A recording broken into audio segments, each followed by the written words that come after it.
Morning, everyone. Just going to give a few more minutes to let people dial in.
Morning, everyone. I'm just going to give it another minute or two. See if anybody else joins us.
Good morning, everyone.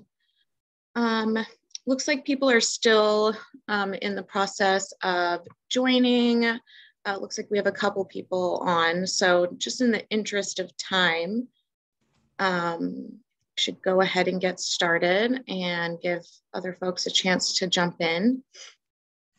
So if we want to go ahead and review the protocols on the next slide.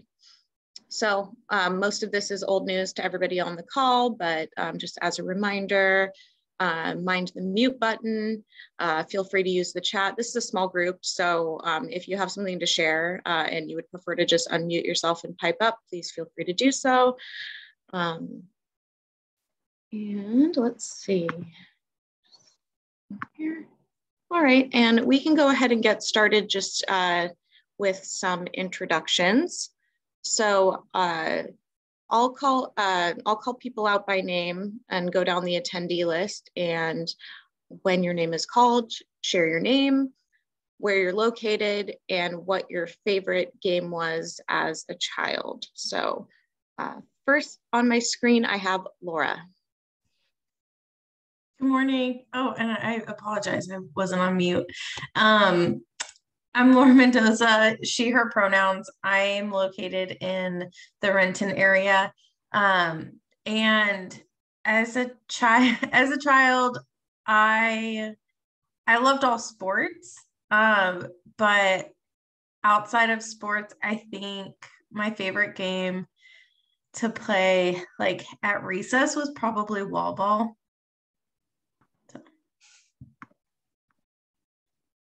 Wall ball is the best.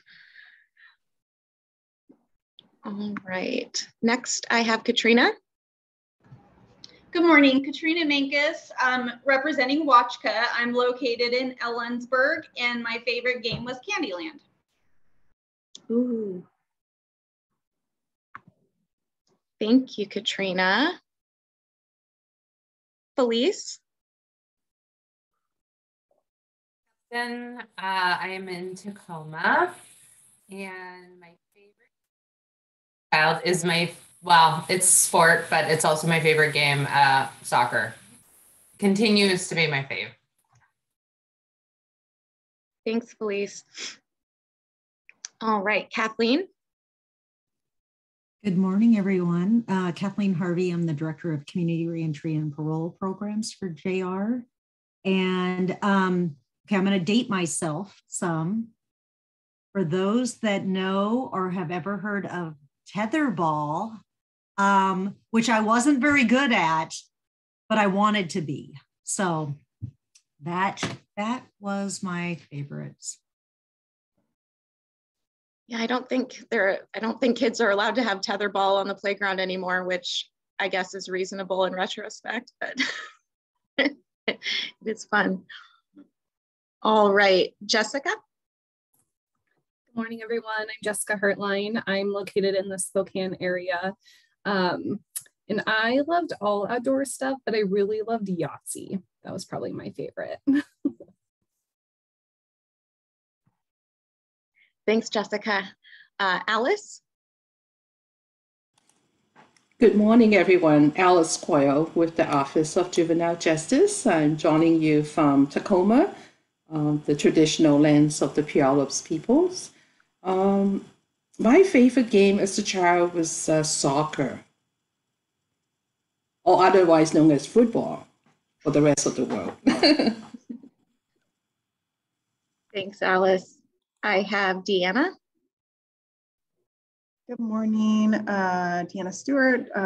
Let's see, I am located in Pierce County with DCYF, and I don't know about a favorite game, although Kathleen, I have a tetherball set up in my backyard for my kids, so, and they love it, but I just make them disconnect the rope and ball every time they play it, so they don't like that part. But let's see, I don't think it was a game. I have a brother, and so of course everyone we lived by were boys.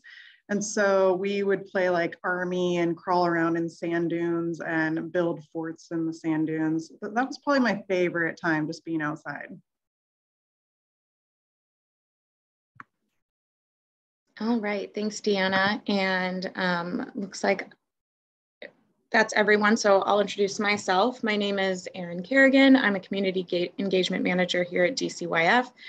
I'm located in Seattle, and I think it's a tie between two games that I played constantly as a kid. One was Double Dutch, and I still love Double Dutch. I recently started doing it again, highly recommend. And Kick the Can. Those were my two go-tos. All right, and it's a smaller group today. I know that we often have people just kind of trickle in throughout the day, so hopefully that will be the case, and we'll get a few more voices in here throughout the day. But with that, I'm going to kick it over to Deanna, who's going to introduce the next topic. All right, so I know looks like Laura and Katrina, this is kind of all on you. Sorry about that. But the last time, as you remember, we had that conversation about kind of walking through the recommendations with JR leadership just to make sure language was more accurate, right? And if we want to change things, let's do it as a collective. So that's why Felice and Kathleen are here to kind of have that conversation, see the recommendations you all put together the last meeting. So Jessica's going to share them on the screen in that document we sent out, just so we can see in real time, like under each of the domains. Jessica, can you zoom in, make it more down on the bottom right corner?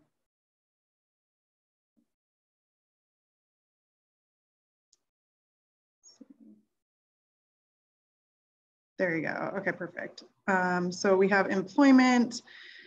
So I don't know if Katrina or Laura, if you kind of want to walk through each of the employment ones, or if how you guys want to do this, because these are solely the recommendations that we took from the activity that the group identified. So what is your preference? I'm just going to call you guys out, sorry. I will do whatever you want me to do. If you just want, we can trade off. If you just want us going through the bullets, really just whatever you want from me. Okay, I know and Laura, I don't know if you have a preference. I know one of the things that you all talked about was just how it's phrased. Do we want to rephrase these a little bit, right? And then obviously putting them into key recommendations, supporting any particular language that's current or relevant in the JR, especially around policy. So Felice or Kathleen, can you both see the screen? I see you're getting closer, Kathleen. So.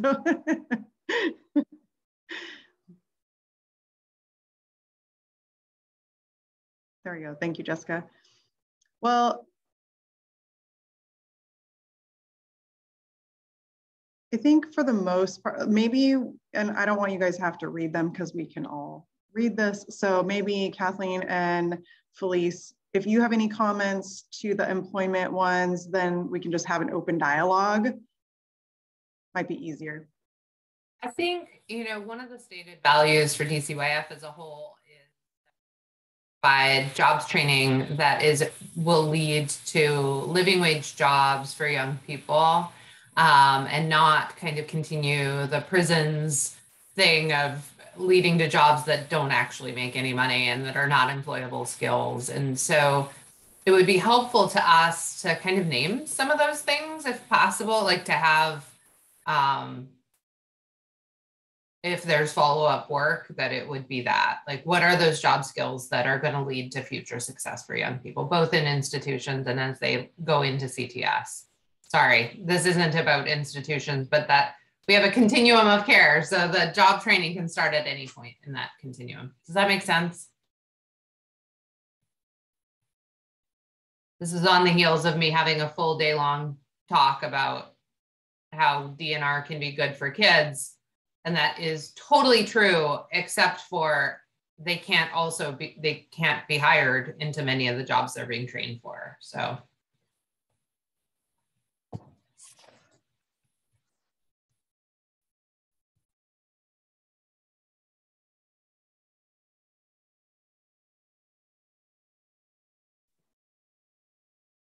Laura, I know I saw you on mute. I don't know if you had a question. Oh, go ahead. Yeah, I was just, I think one of the things that I remember very specifically from this employment section was the lack of options that the young people can choose from while they're in JR care or in group homes. The programs that offer like services and offer workforce like support while they're in JR, the options are just so limited. And so the young people are either pigeonholed into something or there's not an option for what they really want to do. And I don't know how to word that on here. But I know there's been such a focus on, we really want to be like, listen to the youth voices. And if that means that one young person is like, I really want to go into IT, like how can JR make that happen? Rather than saying, oh, that isn't one of our 5 choices. We need you to pick one of these 5 choices for now, regardless if you're going to use it later on or not, because you don't like it. So including just some youth voice focus in the career interests in the services, if that means that we need to build a relationship with another organization or people to help that young person while they're in JR care, then that's what that means, right? So just kind of focusing on the desires and the goals of the young person, rather than just providing services that we think are valuable, but a young person's not interested in it. Whether it's like cooking, like, you know, going into the restaurant industry or whatever that looks like. And I know there are so many restrictions with JR that a lot of that is seems really difficult to do. So I do recognize that as well. I think it's not actually that difficult. Like we can teach coding to 5 kids on a computer. That's not the end of the world. We can absolutely do that and have the right relationships to do it. And I do think we should listen to youth. I mean, it's different at CFs, right? At the institution level, the only problem ever is the kids turnover. And so you like create a program and then it's new kids and they don't want to do that. And there's a lot of infrastructure to do any of this. At the CF level, it's kind of the same, but they could go out and like, you could actually go to a coffee shop and do that work, or go to Microsoft and do that work. I think it's a great point. And they I really, would just go ahead. I would just add too on that is, you know, if a youth is interested in something and they've gotten some training maybe in the institution, but when they're leaving to go back home, what's their connection to that? You know, is there somebody in their community that's doing that they can be connected to? So.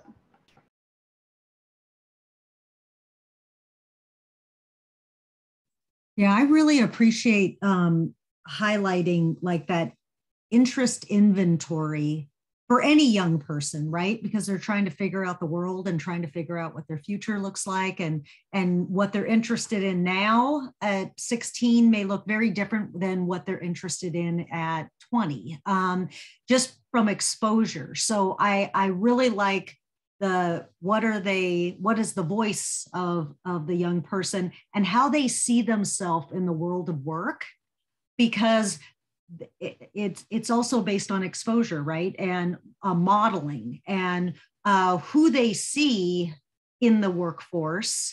And a lot of times they haven't seen what the opportunities are. They don't know what the opportunities are. So sometimes it's also about how do we expose them, just like any of us, where we say, yeah, when I started school, I worked at this one job. That's not a job I ever want to work at for my lifetime, right? But I want to do this other thing that I know my roommate had the opportunity and it sound interesting. So I think it's that. And I also like, Jessica, you talking about what I think I heard you say is the menu. How is that menu as broad as possible?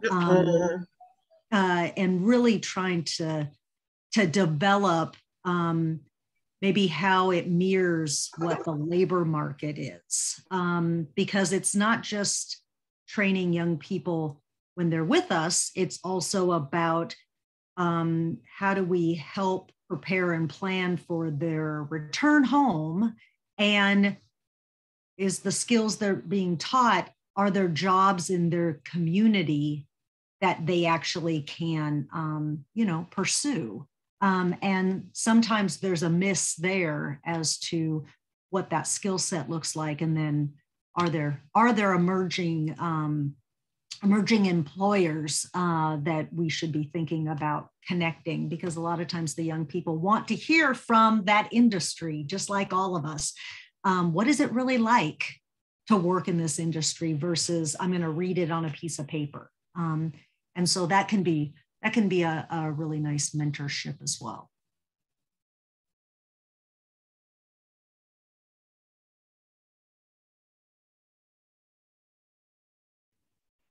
One of the other things I remember us talking about as well was the need to help young people, if they're interested, try to get a job that can start when they are released or when they're transitioning back into the community, so that that is already set up before anything even happens, so that if they want to start working right away, they can. Because I know that was one of the hiccups that we talked about was they transition back, whether it's home or wherever, they're having a hard time getting into school because that's a mess as well. And so they just have all this free time. And if they want to start working, it just the process of getting a job can take a long time. So if that can start earlier, before the transition even takes place, having support with that as well.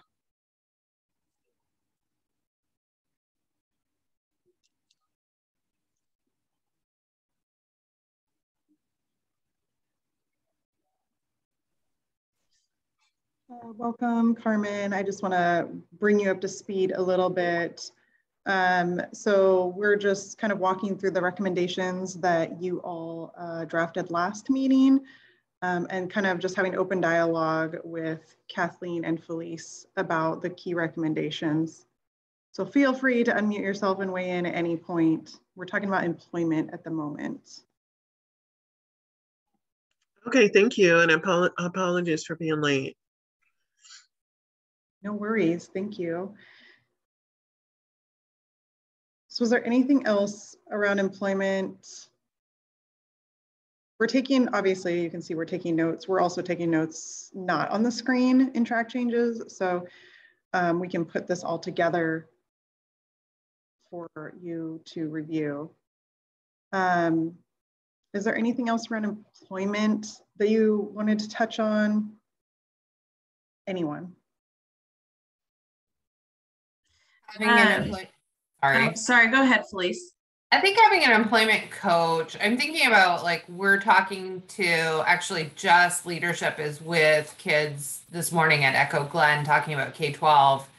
One of the misses in JR is that we don't have Upward Bound or all of the traditional programs that would help you know that college is an option for you. And within that, having a career coach to be able to say, we're talking about a group of kids that might want to go to college or technical school or whatever.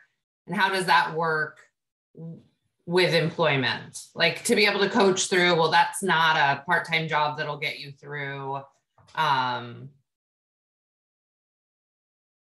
planning around what does your week look like and how do you have both the job and whatever ambitions you have, or is it the job? What does that look like?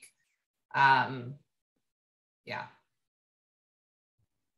Felice, I was kind of thinking along the same lines as you, having a person, whether it's a career coach or a mentor or just a trusted adult who can just have the conversation of these are the things I'm really interested in.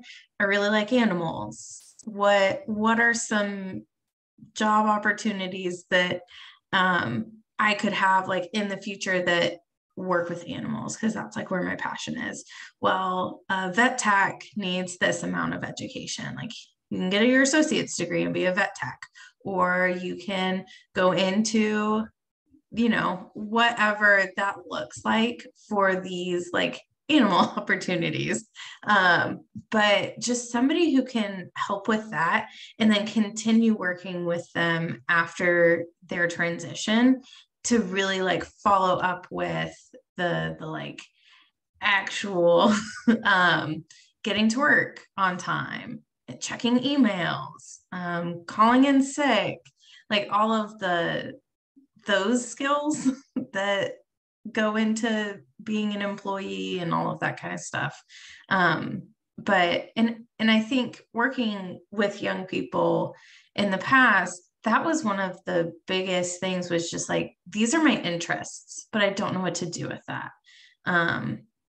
So, and I think Kathleen, you were mentioning this earlier, like just, I don't know I don't know what jobs are out there that I've never seen. We only see, we're only aware of the jobs that we've seen out there. And if I don't know that it's a job, then that's not an opportunity for me. So just having people that can do that and walk alongside them.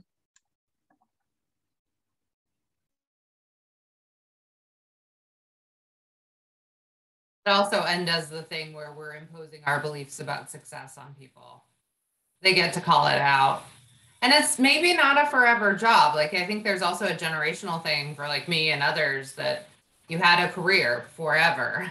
And like, it might just be your career till you're 21 and go through college. Like, it could not be your forever job. Maybe you decide you hate animals after, I hope not, but whatever. Like, you know, like the kids at the young people at Green Hill right now want a canine program so that they can learn grooming. Well, maybe that's a forever career. Maybe it's not. It doesn't really matter. Or maybe it's just fun for a few years and you make decent money, and I don't know. I think people are changing jobs a lot more, younger, like people younger than I, in their life. Yes, we are. And I just kind of want to add on the other side of that is, you know, a consideration for incentivizing employers and, you know, businesses that will work with our young people, despite the fact that they have criminal history or are coming out of institutions. Anybody know, I hate to ask this question, I should know, with adults, there's a $5,000 a year tax credit if you hire somebody with a felony and retain them for the year. That was always something that when we did mock job fairs, we would mention to employers. I'm glad to hear that.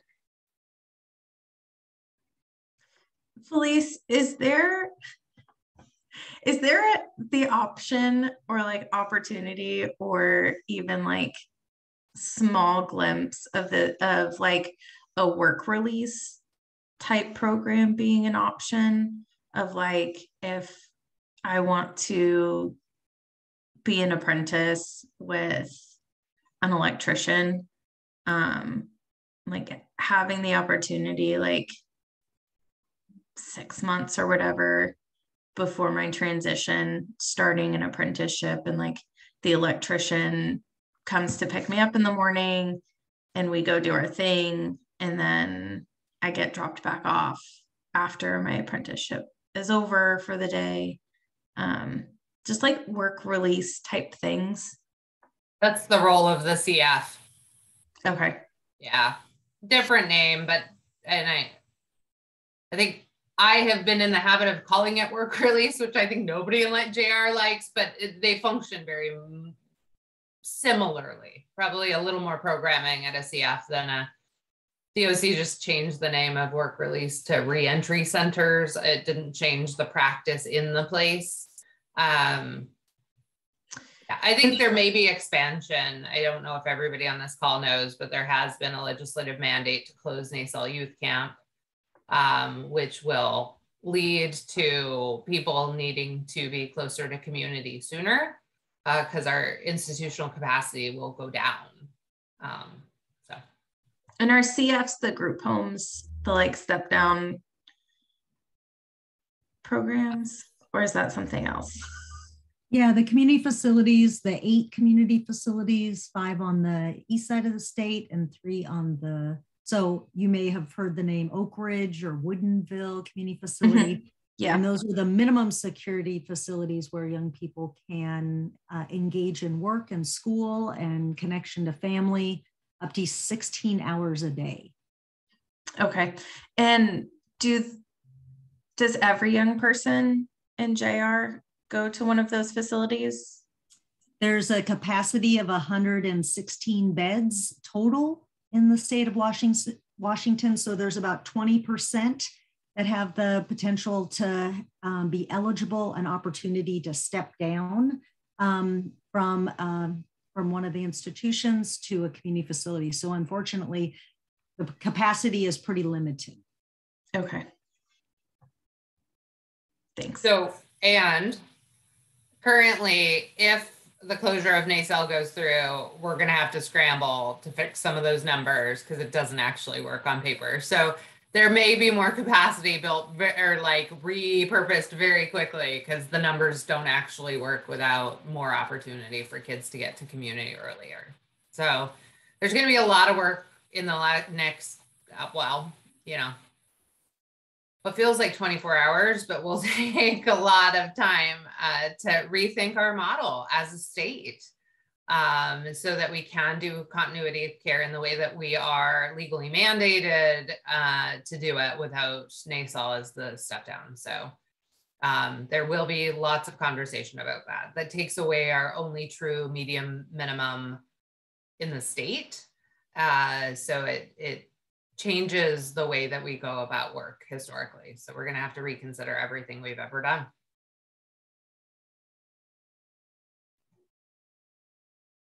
That sounded like a bummer. It's really hard. People are losing livelihoods. It's very, very hard.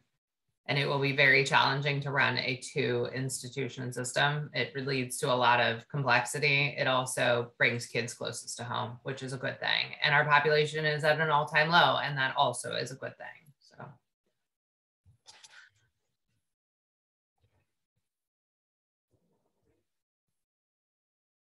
All right, so I don't know if employment, it sounds like to me, and correct me if I'm wrong, but maybe we should hop over to school and talk about that because it feels like those two are very interconnected. Just to see the crossover, and obviously some of the stuff that you already identified and we noted is going to tie into school. So we don't need to reiterate that here. We'll definitely bring that back. But is there anything in here that you would like to identify or expand on or discuss?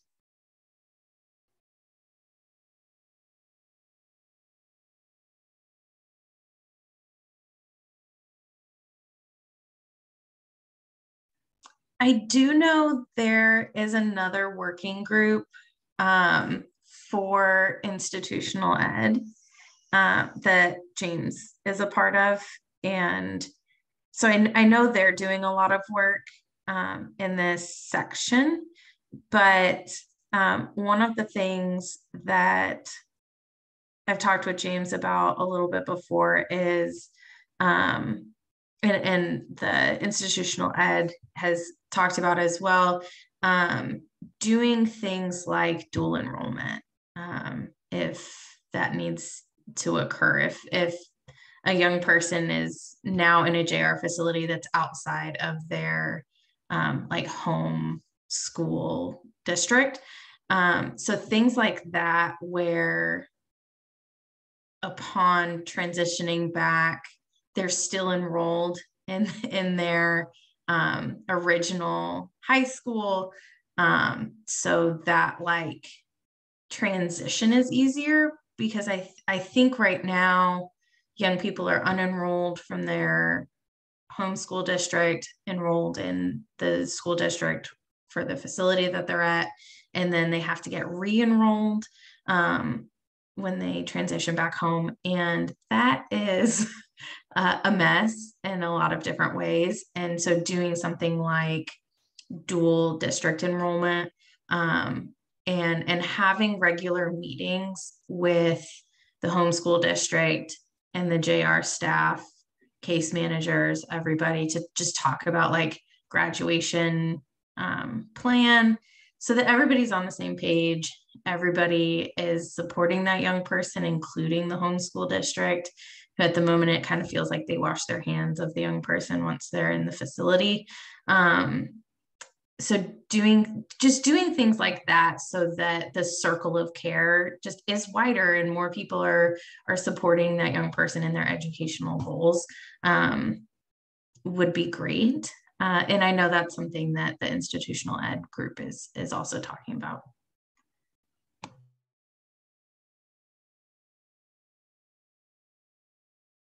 A lot on credit transfer, and how that's working, as well as scaling how long it takes to get people's IEPs from districts and transfer the credits back. So I love the idea of warm handoffs.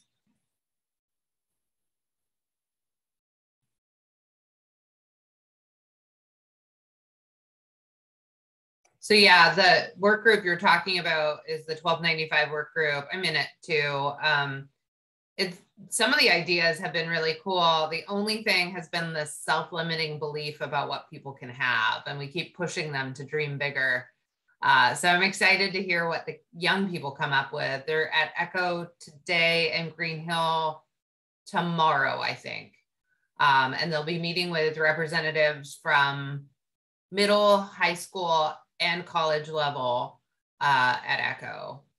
So I think it'll be interesting. There's also no reason we couldn't do a college and the high school, some of the stuff that starts to get kids ready for some credits that they wouldn't have to pay for full college when they're out. Yeah, we did a group with Alice and this summer, I think.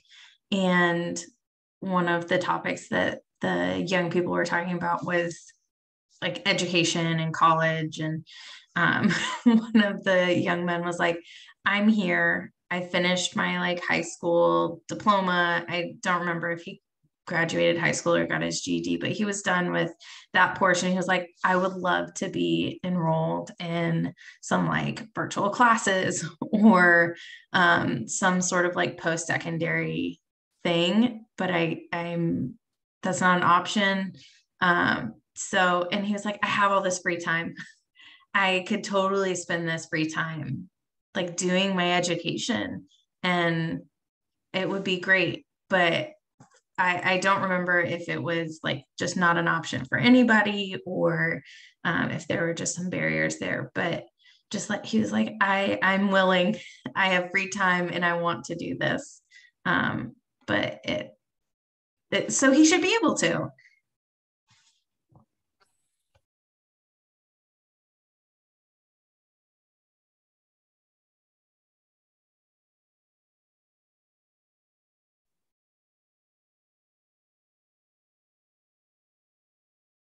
All right, is there anything else on school? No, looks good.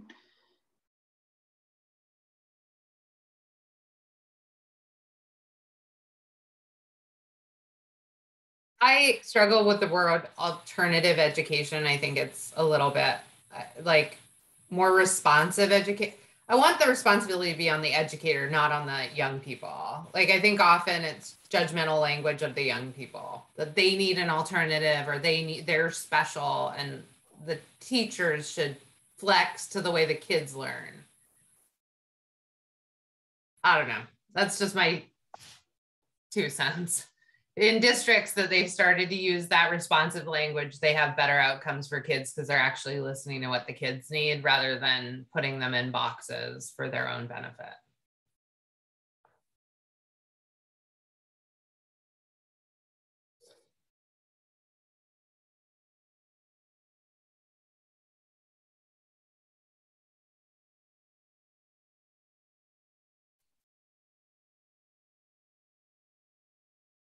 Alice. Oh, here's the unmute button. Sorry about that. It was the same gathering with Laura that we also heard from a couple young person saying that their family need help with completing the financial aid form if they were to consider enrolled in community colleges or colleges. Some of them said they started to fill out the form, but they don't have income statement from the parents or guardians, and it's confusing. They said the counselors help the best, but they really suggested to get family involved if those requirements are needed to complete either application or financial aid forms. So I just want to out there as well.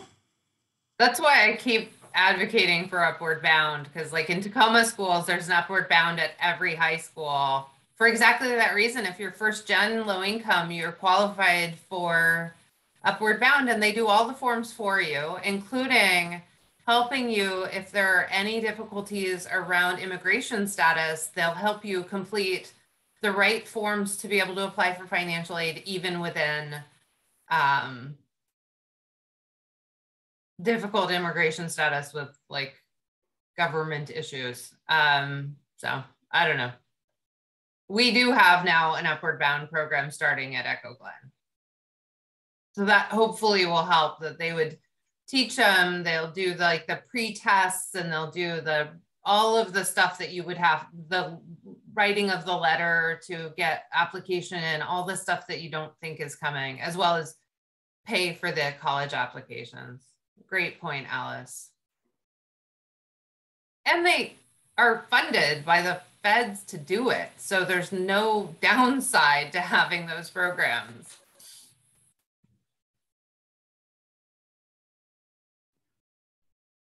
And I think this is another area that either career coach or career mentor or whatever can also, like, this would go hand in hand with their efforts.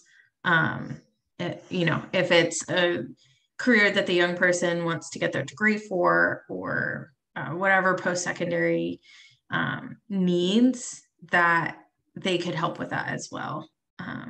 To have like I know that's something that I did, was help with FAFSA applications and forms, and it's complicated and confusing, and so the more individual like attention somebody can have with that young person on this entire trajectory, the easier it will be for them.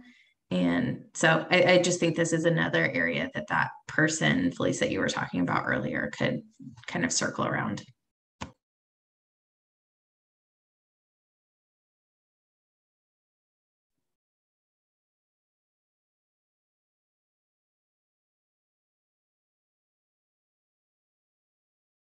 So I'm just going to go off of kind of what Alice said, linking this to another domain of family. I don't know if that's where you want to hit next, or if there's another domain that you feel is more tied to this to continue building.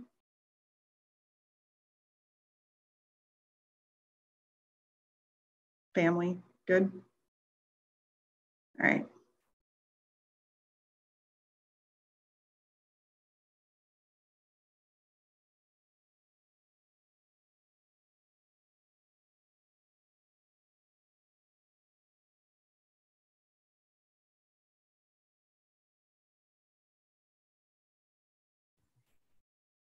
I think as for the conversations that I was a part of when we were going through this section, the need for family services as well, like the entire time that a young person is in JR, because they also need support, whether it's, you know, support just like with basic needs or support for other things. Like the family also needs support. And so making sure that when a young person is sent to a JR facility, that the family is also getting as much support as they can. for like to make life better for them and their family. Because if a young person's in JR that has caused trauma to the family, their siblings might have other needs, their parents and guardians might need some support for things.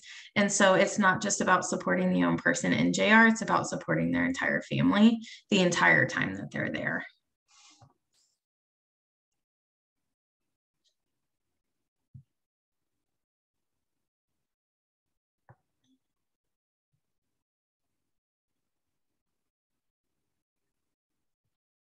I love that idea. I'm trying to figure out how we would operationalize it and not fail though. Like who would, JR can't do it, right? Like we won't do it well because we don't have the resource to do that well. And it's kind of in conflict with what we're tasked with doing.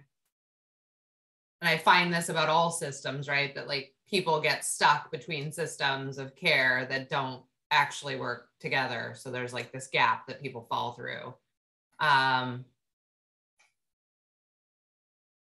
Is there an idea about who could potentially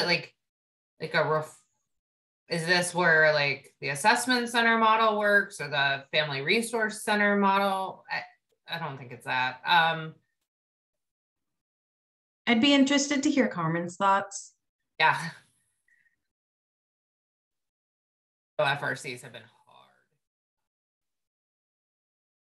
Carmen?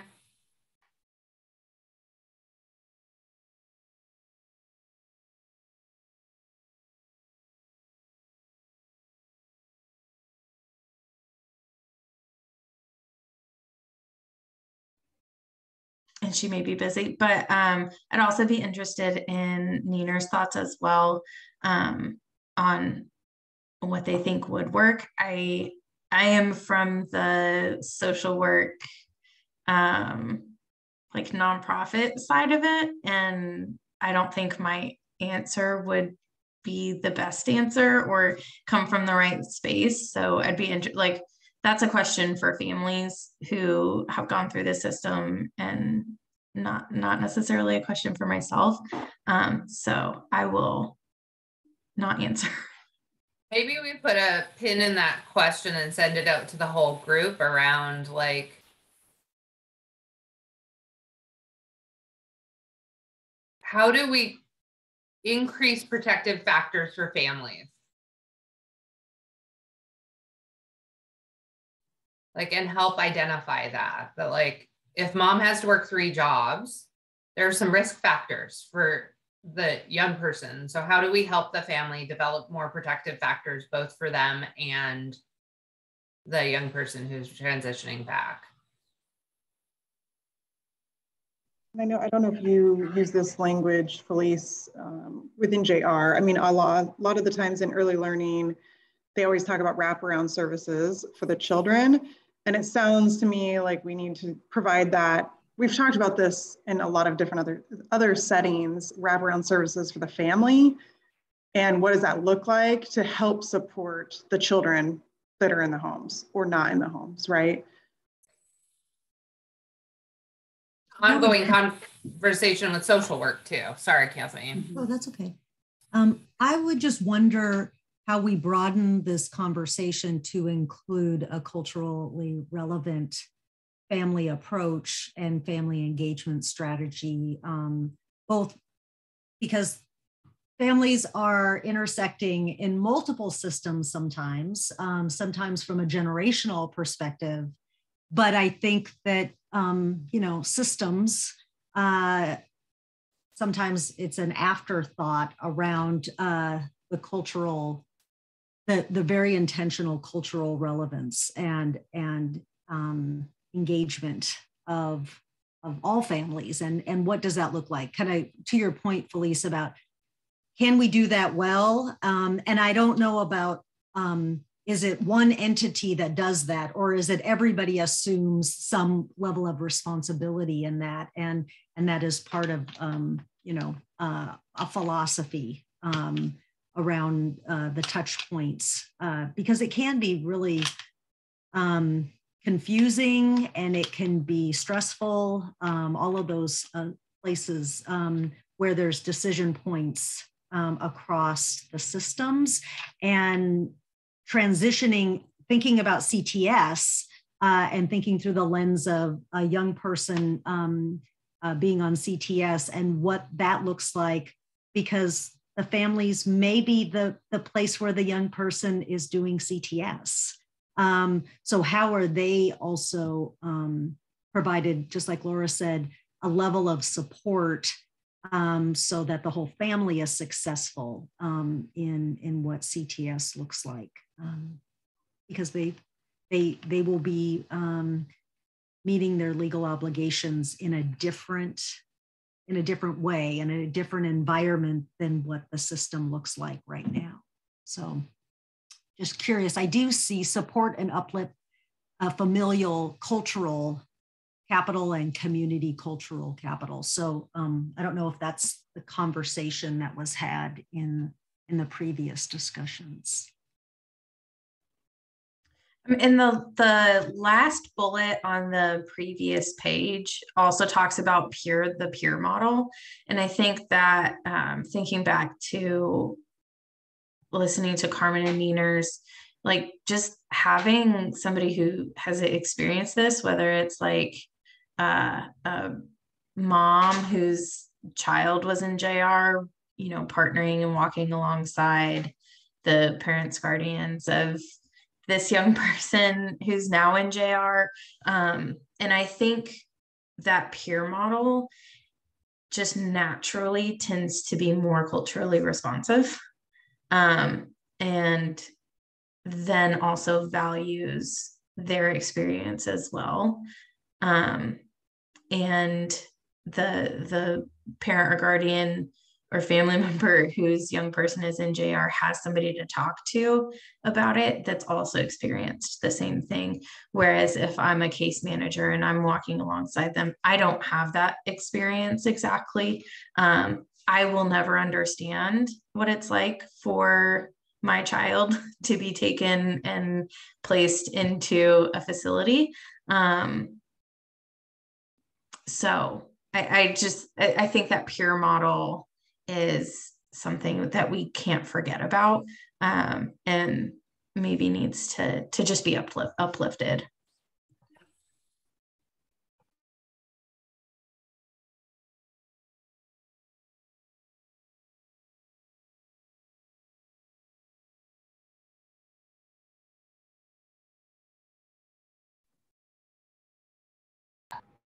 And I just want to add some of the conversations in the group I was in as well is, how do we make sure the families are learning the same skills the youth are in the facilities? I think the other thing that I see a lot is we are not as we're working on being more responsive to family needs around like reentry team meetings. There's stuff that's pretty actually that we need to offer. What's good time for you? What are good visiting times for you? And really actively engage family voice in how they get to participate, because most people can't take off in the middle of our workday to attend their kids' reentry team meeting, and that's not a fair ask. And so how are we doing that? Or even parent-teacher conferences, can they go to them? How do we make that safe? Yeah, I think that is the time that we can best do that family support piece. And then, like we all said, there's a time where it becomes, to Kathleen's point, to Laura's point, like we can't be the ones to do the warm handoffs to community services because we are a system that has caused harm, whether we are doing our work beautifully or not. We continue to be a system. And so it'll never be broad enough or culturally responsive enough, because that's not one organization that does that. Like I'm thinking even across Tacoma and Alice, maybe like there are 300 nonprofits that do different kinds of care for different communities that are responsive.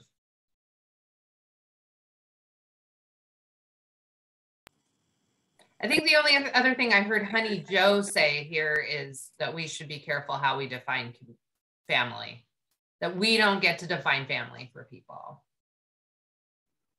Yes, it's definitely chosen families in here. The supportive adults, supportive individuals that are in the community. And including them, I'm not sure if this is in one of the bullets, but including them in therapeutic models or what the young person is learning. Because if I'm learning skills while I'm in JR and I transition back home and my mom or whoever doesn't like recognize the skill that I'm trying to use and doesn't know what I'm trying to do, I can stop using them. Whereas if my family members or my guardians or my mentor or whoever knows that I've been learning, let's say DBT skills, and when I transition back home, I'm like practicing my DBT skills. Whoever is involved in my life can also recognize it, and they've been learning these skills as well, and so we can work on them together. So including them in some of that therapeutic work, some of that skill building, all of that kind of stuff. Yeah, it's so important if we want to stop recidivism, right? Like, this is only loosely related. I'm listening to a podcast called Trapped in Treatment about Provo Canyon School, where all of the abuses of kids happened. And this morning, somebody made the comment that it was a setup for failure because they didn't prepare the families. Like, facilities are inherently traumatic, just like being incarcerated is inherently, even if we do it perfectly, it is traumatic. And not preparing families to understand that there might be a distrust of systems, which leads to, like, if you distrust systems, that means healthcare and education and law enforcement, and like can lead to future problematic stuff and a more likelihood to come back. The way they put it was much better than what I just spit out, but I liked the way they the family was unprepared to deal with some of the behaviors they had learned at the facility. And yeah, Provo Canyon was like super abusive. They left people in SEG for 70 days or something, but like, so then kids were acting, and then there was a 3 months free if your kid relapsed.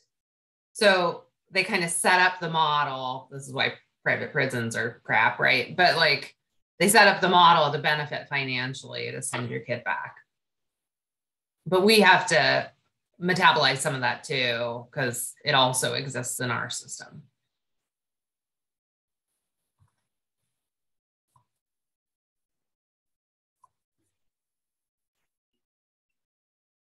All right, sounds like we're ready to move to another domain.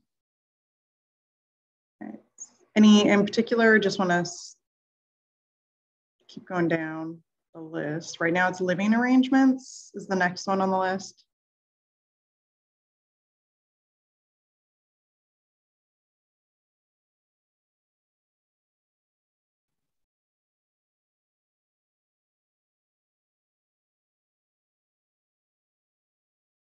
I think this living arrangements definitely ties into what we were just talking about with preparing the family with some of those new skills learned, supporting the family throughout the young person's JR stay so that they can, like, that home situation can be as supportive as possible for when the young person transitions back home, if they're going home. And I think it's kind of two different conversations, right? You have the conversation about the young person who is going home or back to their community with folks that they know to live with. But then you also have this other conversation about what if that's not the case? What if they don't have a safe, supportive place to go to when they're leaving a JR facility? And so I think it is two different conversations. I know James and myself and Neeners and Steve have been having some conversations with Greg Williamson with DCYF and some other folks about this, like whether it's leaving JR to go into a homelessness situation, or leaving some other sort of situation, but the need for safe, supportive housing for everybody.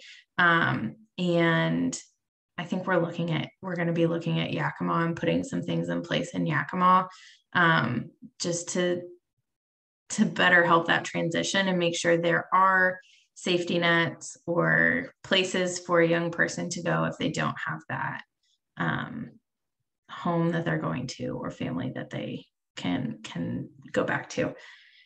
And you do have those situations. So preparing the family if they are going back into their family home, but then also the need to be looking at housing really early on, like way before, 30 days before they're transitioning, especially if they're not going to be able to go back to their family.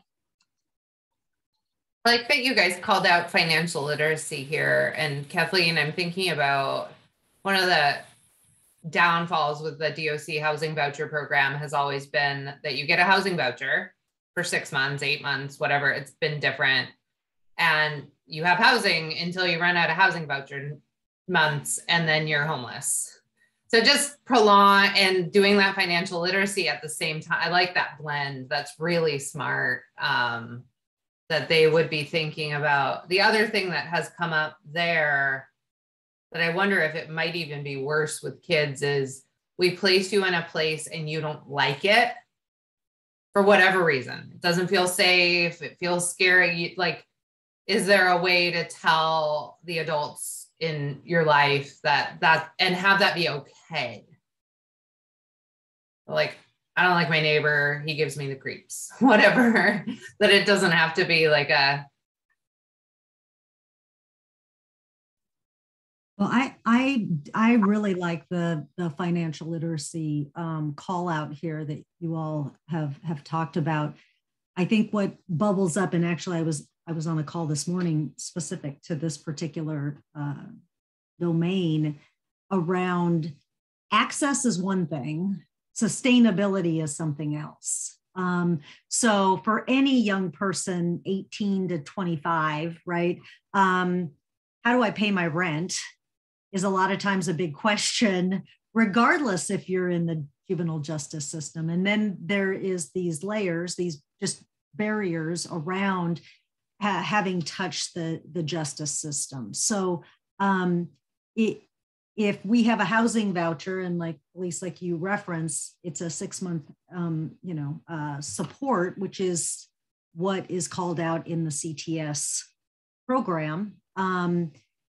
It's how does that individual assume that rental agreement long-term? And what does that look like? Because it prolongs, to me, you hear it prolonging the inevitable homelessness, and that's not good transition.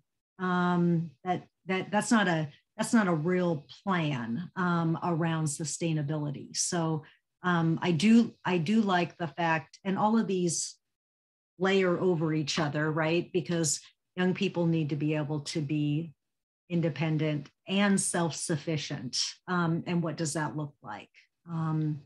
Especially for a CTS program that is going to be up to 18 months. A young person could technically be on CTS for 18 months. So a 6-month housing voucher, we should probably be thinking longer in terms of what does that transition process look like. But I do think when we have young people that are trying to make good decisions for themselves, how do they see themselves when they're living on their own and they've never lived on their own? They don't know what that looks like. They don't know what all that involves. So the financial literacy and how to be the head of their own households. I question that myself. So for myself and for my family. So and may not do very well at that. But young people also, how do we offer them the skills to be able to do that?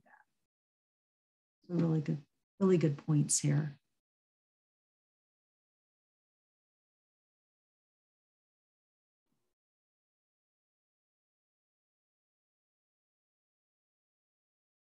All right, anything else on living arrangements? Should we move on to mental health? If anything comes up, like for another one of the past domains, feel free, we can go back. Oh, sorry, Felice, go ahead. I just wanted to read that last bullet. It was about to like drop off the screen. I was like, no. Gotcha. That's good.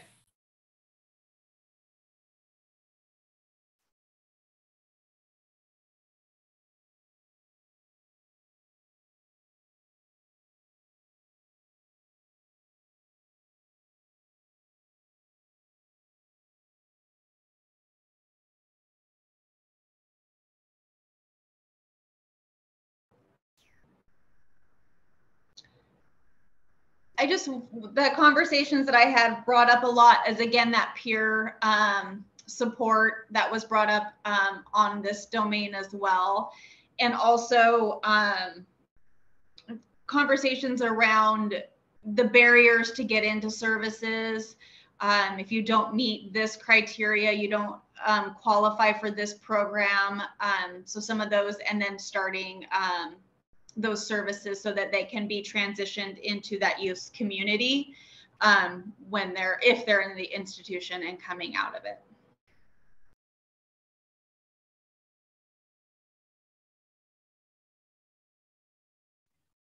And I know young people are enrolled into Medicaid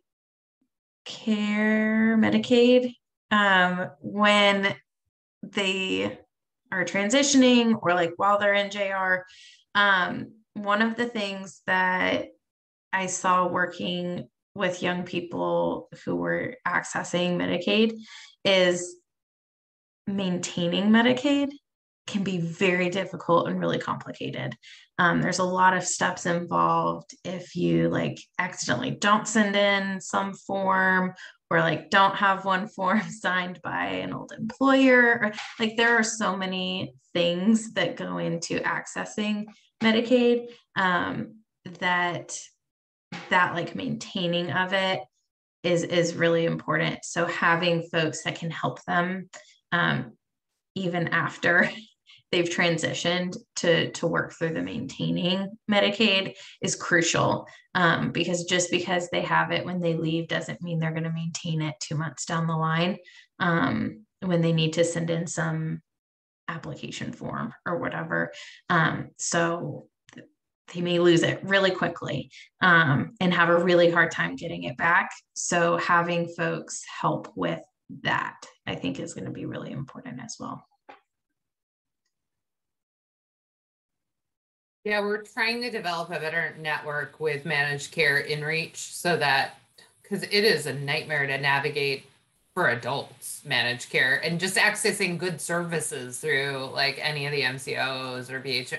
It's a troubling thing. So yeah, point well taken that like there are lots of places that won't take you with Medicaid for service too. And so what does that look, how do you use that benefit?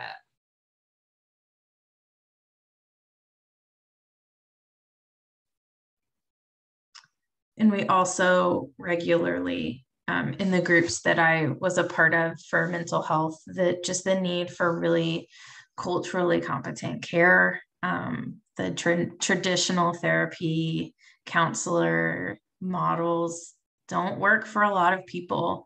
And so connecting our young people and our families with care that they can relate to, that values them, that values their experiences, all of that sort of thing. And like Katrina mentioned, that peer support and that, but not being really cognizant of the resources that we're connecting them to outside of institution care, because it can be harmful.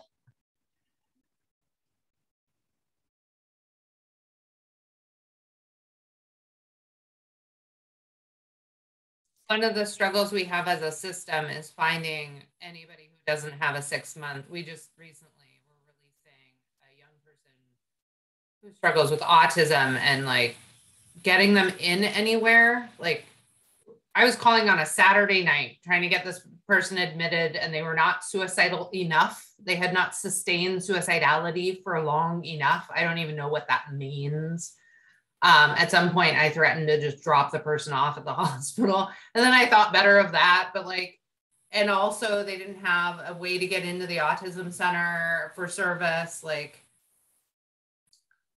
I know I'm not here to present problems, but I also like want to solve issues that are real, right? That like, I love Hope Sparks in Tacoma for responsive care, and getting a kid in there is like, I don't know, a year, and they have to be like super traumatized because they're triaging by trauma level. I love to that end, so that I'm not just stating a problem, I like the resource mapping that's informed by family and individual experience rather than us. What do we know? And we need to hear from communities if they like the Korean Women's Association or don't like that. Like KWA, I think does good work, but I'm also not been served there. So what does that mean? Sorry, Sarah, I think I cut you off. Well, I was just gonna, I guess maybe ask a question with this, because I thought WISE was supposed to be an answer to some of this, but anecdotally, I guess I hear consistently that kids leaving JR are denied, like aren't screened in for WISE, or are denied because of circumstances, like they're not returning to family, or they're in the 18 to 21 range, even though that's supposed to be an age range of eligibility for WISE. And I don't know, I guess my concern is like, that was supposed to be a pathway to address some of this. And so are there thoughts about how to overcome? I think that might've been part of like the fidelity to like programs do what they say they're going to do, at least in the back of my head, to be transparent, around, you know, like some of that. And I don't know if there are models that have worked well. And I mean, I just want to say, I think the mental health system is in a lot of trouble right now broadly, whether it's for kids at JR or otherwise. I think similar patterns. So it's just that kids leaving JR have additional barriers on top of the barriers that kids in community face. So I don't know, like, is there some, because the idea with that, I think, would be like, could a team start working with a kid before they even leave and be on board, you know, upon departure, instead of even having like a 3-week lapse in time or having to fight for services and so on. You're right. WISE is the answer to that, kind of. Eligibility did expand because of True Blood. There was a lawsuit that just settled right in November that expanded eligibility, and I think that has been really helpful. I am closely monitoring on our end the referral rates to WISE. Even within WISE, though, sometimes not all the services can be achieved right away. And certainly, I think, yeah, looking at their portfolio for wraparound care just needs to be done. And Ted's working on that right now. It's why he's doing some of the MCO work. So we want warm handoffs so that kids don't get caught with a provider they don't like, or they don't like the service. Like, DBT is not for everybody, CBT is not for everybody. Like, there's going to be, yeah, hopefully a better service array. And I think talking with the families, that resource mapping for the organizations and services that are in communities, if we have 15 families that are in the Yakima area that have gone through this system in the past and they've used services in Yakima. What are their experiences with the organizations and services that are there? Who do they recommend? Who did they feel valued by? And really getting that follow-up information for how those services actually worked for the families that we're working with, just to make sure if there's a list of 30 services in an area and our families have said like these 4 are ones that worked really well for us, that we're prioritizing those programs when we're referring back to the communities.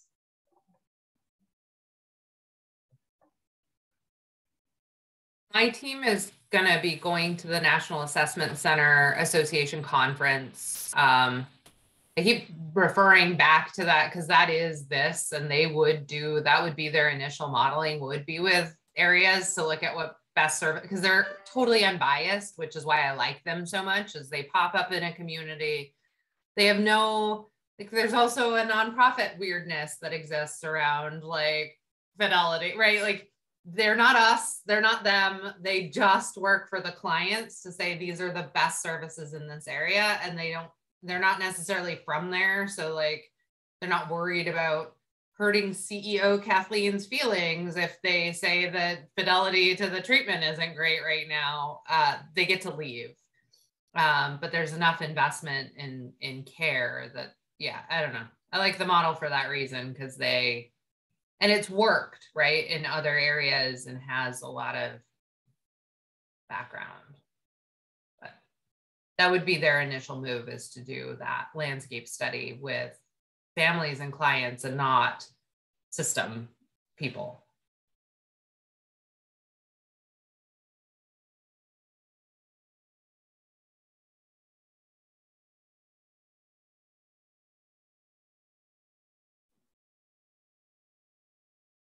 Okay, so we will move down to relationships.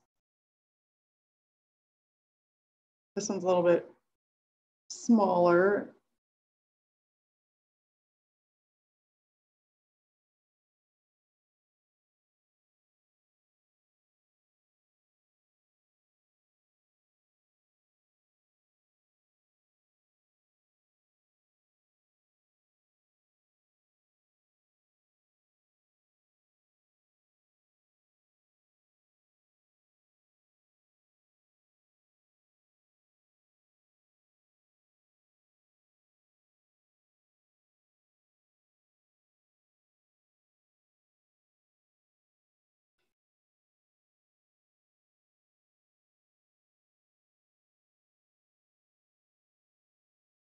Awesome.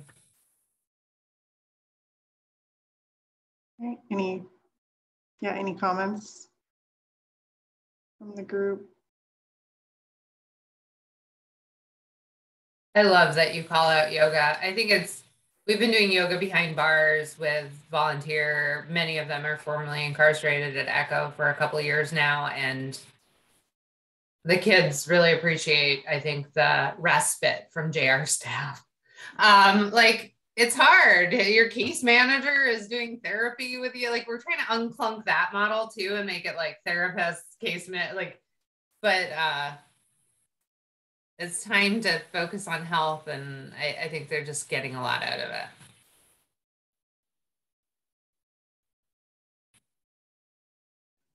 The only thing that I would like add to this, or maybe call out, is like boundaries and helping young people understand their own boundaries, how to maintain those boundaries. That I think that is worth calling out maybe a little bit.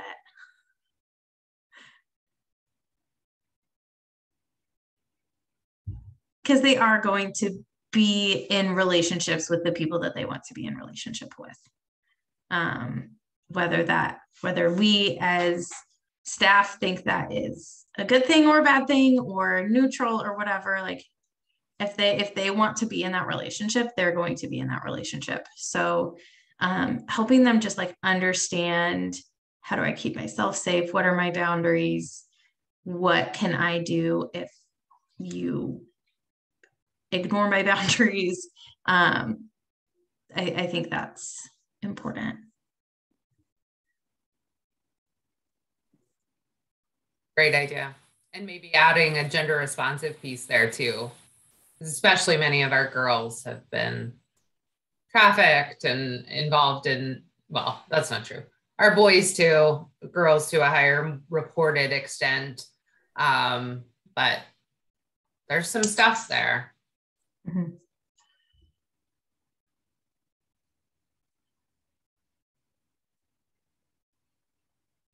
And it is hard as a staff. Like I'm struggling right now with not drop-in parenting one of our young people that I think is making mistakes. And we've had good conversations about like,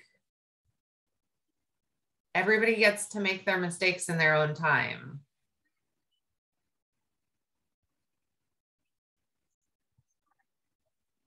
And I think with that understanding, young people understanding, staff understanding that you're in a relationship with somebody because you are getting something out of it. There are some benefits to this relationship that you are enjoying and would like to go back to, whether it's a friendship or a significant other. But like you are getting benefits from it. You are getting good things out of this that you perceive are good. So just because there are also negatives that we can talk about, like you're also getting some positives out of this. And so recognizing that as well, and I can talk, I have had so many of these conversations with young people, especially young ladies, that I could go on for days, but yes, just like all of it.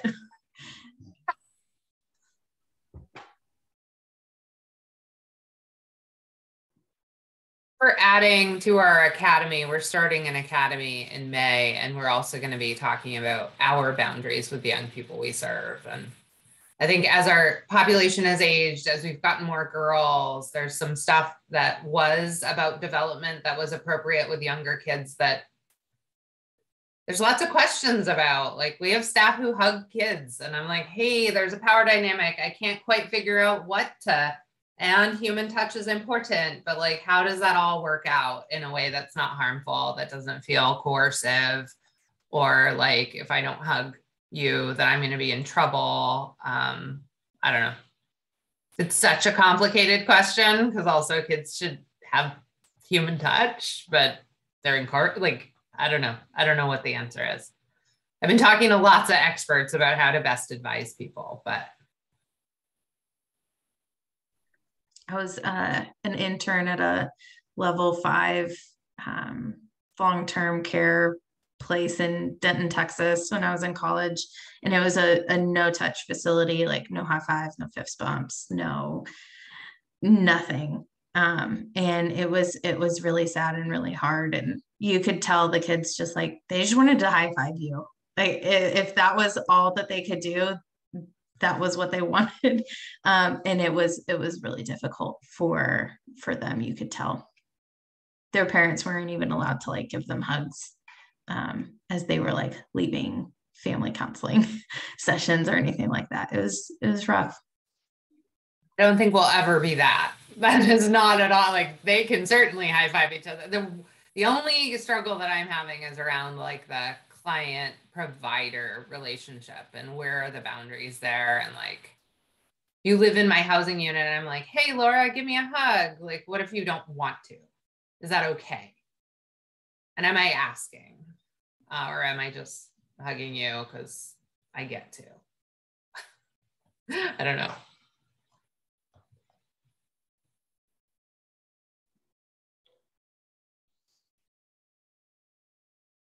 All right, so we will move forward. Oh, sorry. Did I cut someone off? I was just going to add, this kind of goes back into family where we're talking about their chosen family. But I think with relationships, if they have a significant other that they're really invested in, allowing where we might allow like family members parents and guardians to participate in like therapeutic services with the young person on site, maybe allowing that for this serious significant other, especially if they like have kids together or things like that, just so that we're honoring it. I know oftentimes in places that I've worked at prior, like that was, you had to be like a blood relative or like a parent guardian. But I think allowing maybe significant others to participate in services and that kind of thing would just allow healthier relationships for that young person, and we're valuing the relationship that they're obviously valuing as well.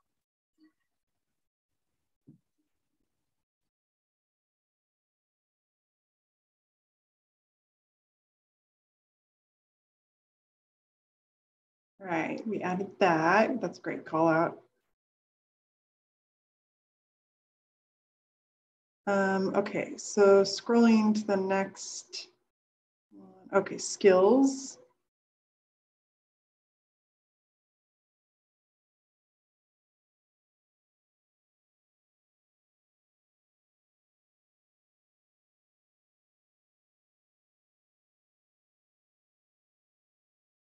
Is there anything anyone wants to call out here or add?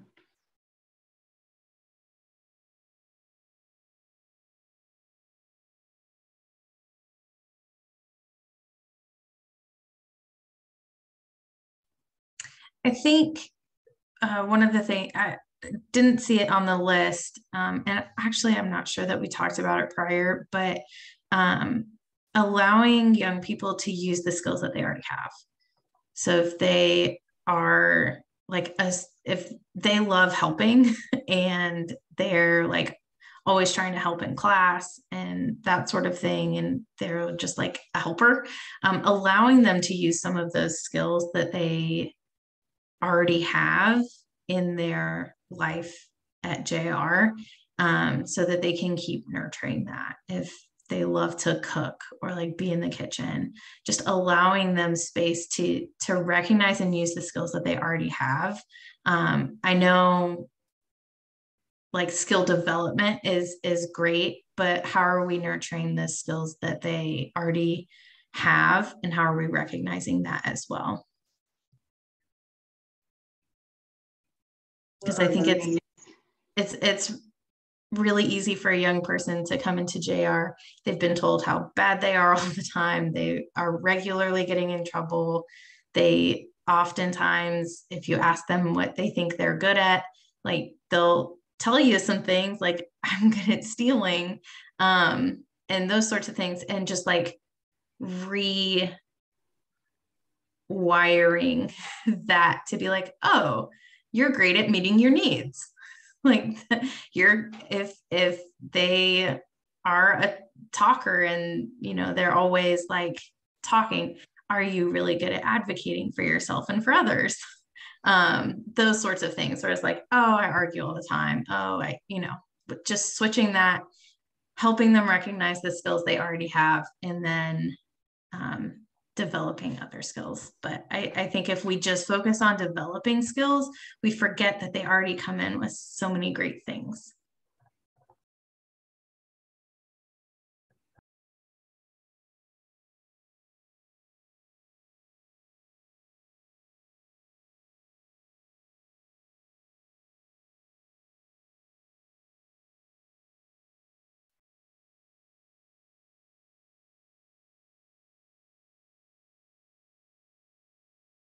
All right. We will move on to the next one. Oh, there's a couple more, sorry.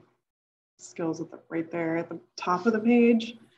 So if you have anything to add to those, feel free, but then there's use of free time on the screen now too. I think the one thing that I heard pretty loudly from leaners in the section around skills is like trying new stuff, so that like he talked about whitewater rafting with folks, and like I did have one, I guess it's a question, sorry for getting so like I don't know, nebulous today, but like years ago, I was somewhere with Curtis Robinson, who's now with the NAACP in Spokane, but many formerly incarcerated people are pushed to give back in a way that's not fair to them. Like, how do we help them set that, like they're volunteer for like 9 organizations and it's out of like shame and guilt and the need to like like, how do we set that boundary of like, don't let people take advantage of you, ask for what you're worth. If you're going to do a speaking engagement and share your soul, like charge some money and not like $20. And I actually see it. I was just at a nonprofit thing where formerly incarcerated woman came up to me from the adult system and said, like, they had her on stage as the keynote. They didn't pay her and she didn't have nice enough clothes. So she had come up to ask, like, did I look okay? Like, my pants aren't the right size. Like, how do we help them advocate for that as we ask them to do service? I don't know. I'm sorry for being like all over the place today. I think we're like almost not done with the work, but like these are super good recommendations and bringing up a lot more questions for me.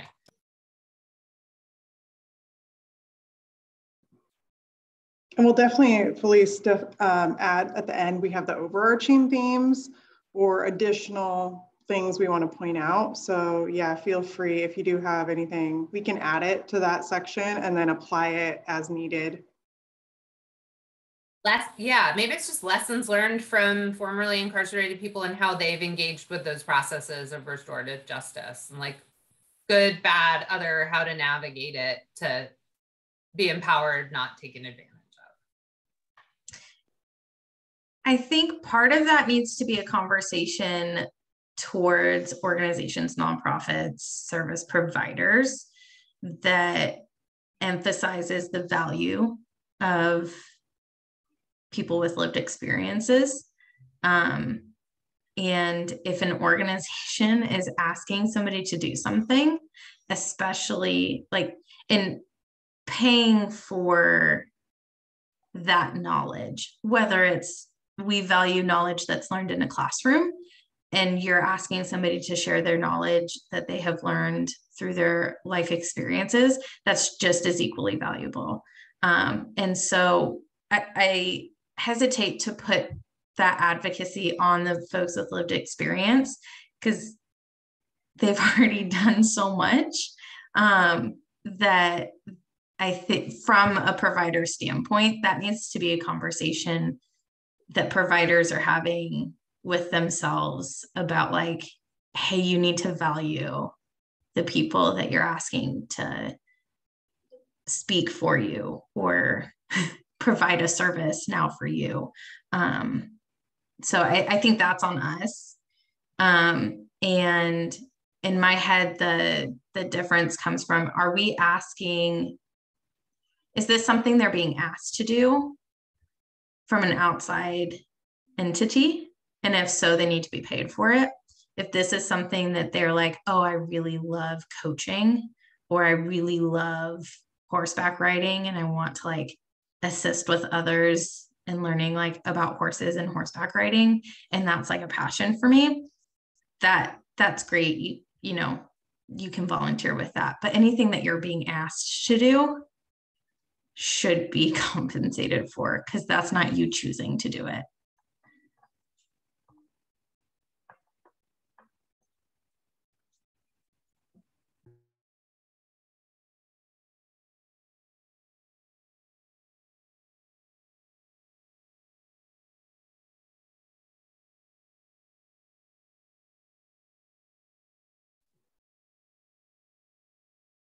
All right. So, hesitating on this. I think this is a little bit of a detour from the recommendations, my comments on this, but I do think there will be kind of a reckoning on like how this specific piece of things is done, because I think increasingly there's like recognition that people with lived experience have more answers than professionals. And so what does it look like to engage them in changing the system directly? But I 100% agree that means compensation and it means sort of like folks setting their own terms and parameters for how to show up and like what that looks like. And I do think it pushes an onus on to service providers to like hold space and to like invest in making that meaningful. So like, I think there's like a lot of tension. I agree. I wholeheartedly agree. Like, we shouldn't be asking folks anymore to like volunteer, but also like, if we're going to make services better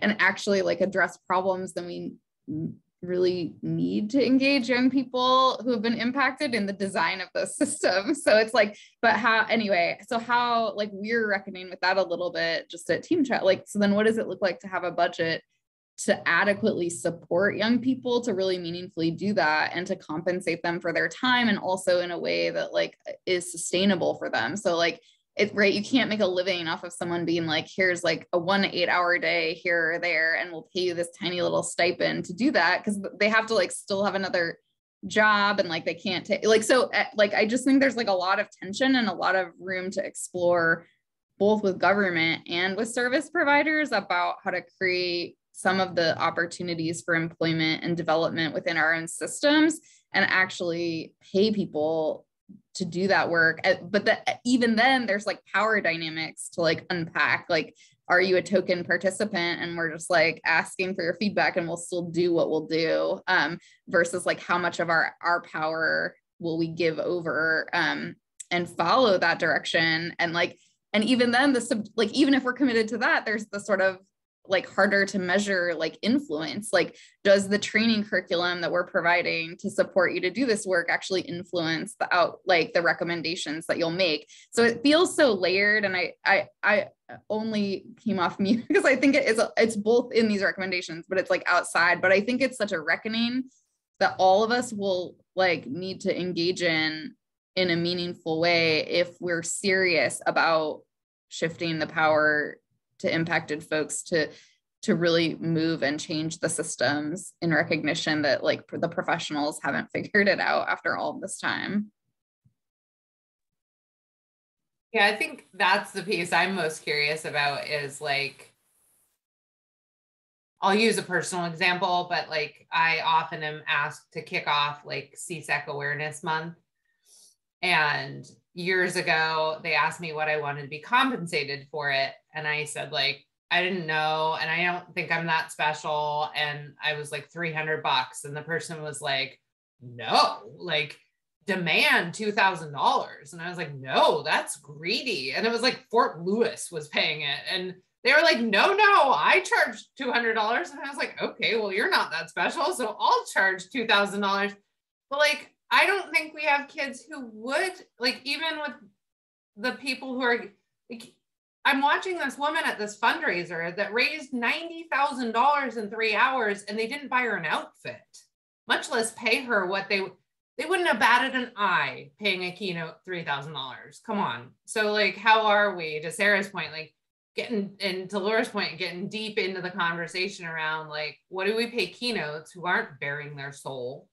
And what is it worth to us to like, we're actually in many cases, I think, reactivating a trauma response in the young people, and what's to inform our practice and help us do work better. What's that? Anyway, I think you're right, Sarah. Like we're certainly not going to fix it in the next hour.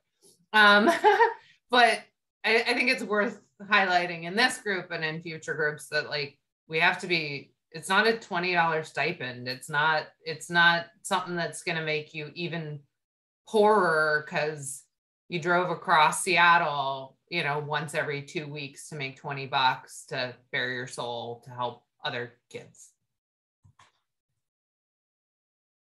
I so appreciate this conversation because it's interesting,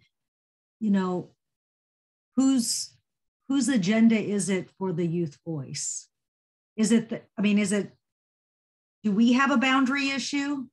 Because I know that there's young people that have moved forward in their lives and they are caring for their families. They are working, they are going to school, they are engaged back. They're doing their thing.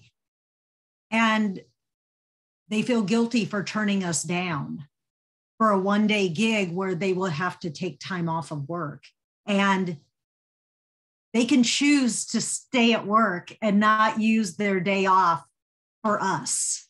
And we've had those conversations where young people are engaged in the community, whether it be at a CF or be at their home. You know, they're participating in life, and we can ask the question about how they can contribute back, but they may choose not to contribute back because they're contributing forward for themselves and for their loved ones. And so I think it's that, I think, Sarah, you're right on about the power dynamic and whose boundary are we talking about?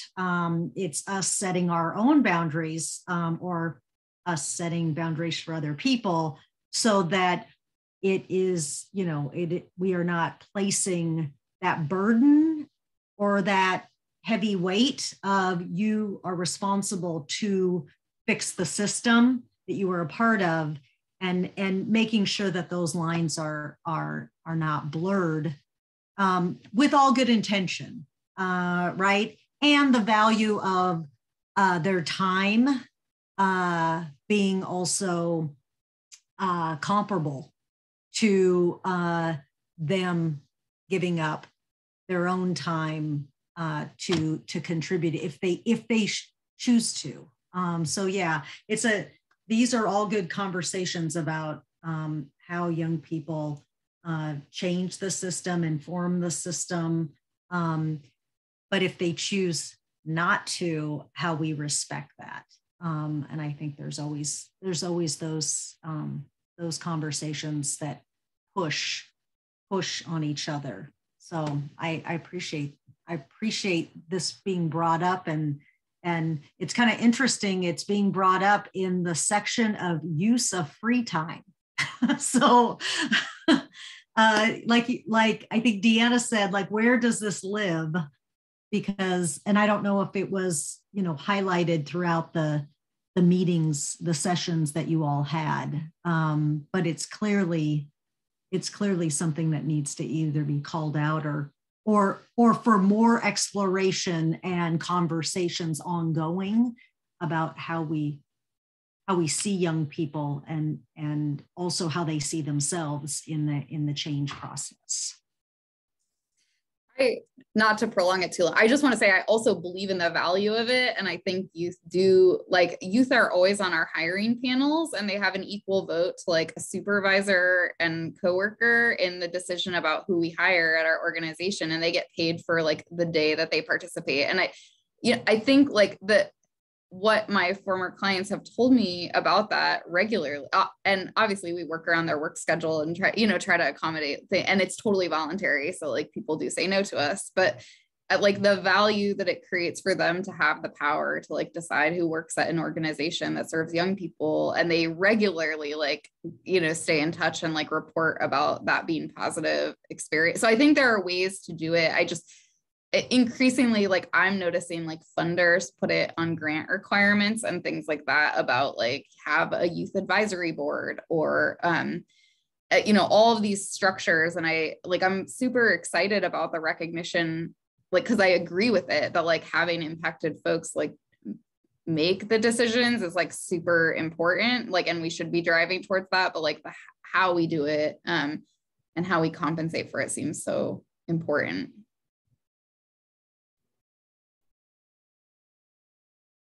We'll add that to, we may need to add a section, Kathleen, to your point, something to come back to or to continue having conversations on. Maybe it's not even in this report, but calling it out somewhere and making sure we follow up on that. So in regards to like use of free time, is there anything in this section in particular with what's already been called out for the recommendations that you want to mention or add to, change, edit? Can I ask a process question that's like a little, are youth at JR or on parole going to be able to look at these recommendations as well, like before they're like final? Is there a step in the process where we check to see if this resonates with you? I mean, I know we have a lot of community folks on this call. I don't have my screen set up to see who all is still on here, but I guess that's just a process question of like, are we going to check for clarity with young people? I know a lot of our recommendations are listen to young people about what they want about these things, but I wonder also if there's a process point before we publish this that youth might be compensated to review and comment on our recommendations. I think that's a great question. Yeah, Felice, I was going to mention, I mean, timing wise, I'm not sure what that looks like, but Felice, maybe you know if that's even a possibility. Well, we've been trying to navigate the waters of compensation within government. It's a whole deal that we can't figure out legally yet. But so yeah, therein lies the problem. We could certainly hand it to some of the established youth voice groups to ask if they think it's relevant or like generationally relevant. I think especially our kids that are like, sorry, I keep calling them kids, young people in the last 2 years have just been affected by the world in a way that's very different, even in like, yeah, they're just different. Probably, Sarah, yeah. Clinton Taylor gives people gift cards all the time. They can't use, like if they're in institutions, they can't use them until they leave, but often they send them to their families. Yeah. And I think one of my questions, figure it out. Yeah, one of the things I would question on that is what if they come back and have a lot of pushback for many of these areas? Are you willing to remove this? I mean, we don't have, if we're going to redo this,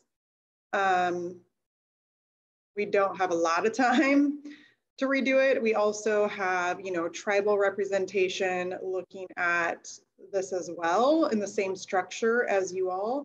So if we are going to do that, we need to also mention it to the tribal representation. We do only have one meeting left with them. So that would be my only reservation about handing this off and allowing, I think we'd have to be very focused on what we ask if we're going to open it up. I mean, I have a hard time imagining that the youth I work with would say like none of this resonates or like start over. Like I think the feedback would be, I mean, I'm just guessing based on conversations I have around reentry and services. I just like it is, I remain open to that idea, but I have a hard time like with imagining a world in which it's like a total, you know, change. So I'm just wondering for the young people, if in a review, they're really just calling out, okay, you missed a whole section, or you know, like really trying to, because these are not topic areas that are like unknown. We've heard this. We've done surveys with young people. They have called out these different areas. So I would be shocked that they may just not have experienced reentry. Like if you're asking young people that have never done it, they may not know that some of these areas may be of concern to them. Like, I am going back to my mom, so I don't know what you guys are talking about getting an apartment, because I have no plans to get an apartment. I don't know how to do that, and I'm not old enough to do that. So some of it just may be not relevant to them, some depending individually and situationally, but it's more about like, are we missing something super important that they go, yeah, only we would think is super important, but all you adults don't think this is, you know, and how do we just make sure we capture what that is? And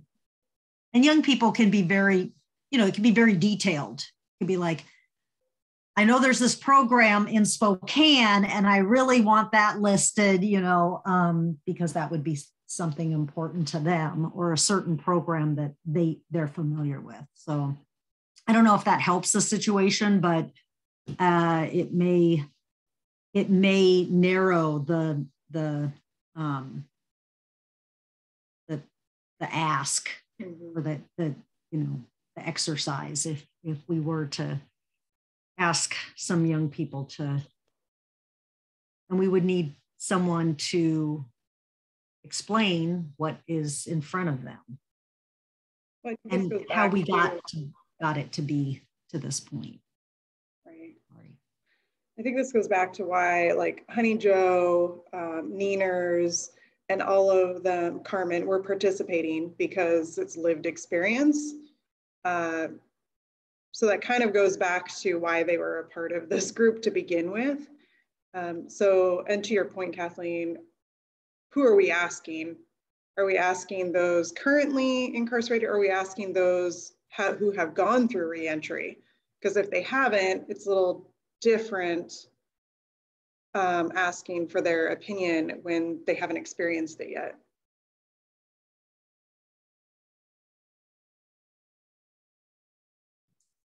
Although I guess you have some folks who are back, right? Like, you do have a group of people at JR who did re-enter and came back. So they have like a re-entry experience that wasn't like anyway, I don't like to say successful, because progress isn't linear. So you might be back, but still have made a lot of progress.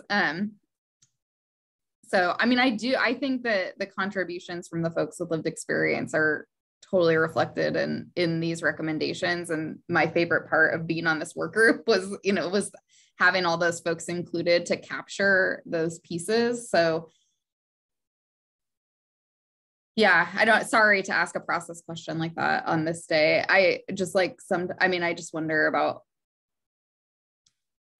because there's still like the adult youth dynamic that is something that I'm challenged by in our work about. Like, we have parents who are happy to give us feedback about how we should do our work, but there is still like sort of generational thinking that impacts like some of like adult thinking around like what the reentry and lived experience is. So we've got a lot of parents with lived experience who, again, like, we value, but like in disability spaces, like, can sometimes speak for their kids, or think a certain thing is necessary that doesn't actually resonate or wouldn't be like youth focused or driven. And it's not that it's not valuable, it's just a different perspective. I don't want to discount the lived experience of the folks, because I do think it's the best part of these recommendations, is what they put together for this. Yeah, if there's not time, there's not time. I haven't shared this with anyone because of those, like, the instructions not to do that. And but I just, like, there could be touch points or check-ins or some way to, to ask young people to take a look at it if there's time. Well, I'm wondering, this just popped to my mind. I don't know if it would be helpful if we reached out to Neeners and had him share it with some of his, young people that he's directly connected with, because he is a part of this group. It might be beneficial. And Sarah, like, I love your idea. So I don't want it to sound like I'm shooting it down at all, because that is not the case. I'm just trying to be cognizant of what is our timeline, how would this look, and obviously honing in on some key asks to make sure we're just not opening it up. And yeah, and I'm more than willing to kind of figure this out. What do we want to go? Where do we want to go from here?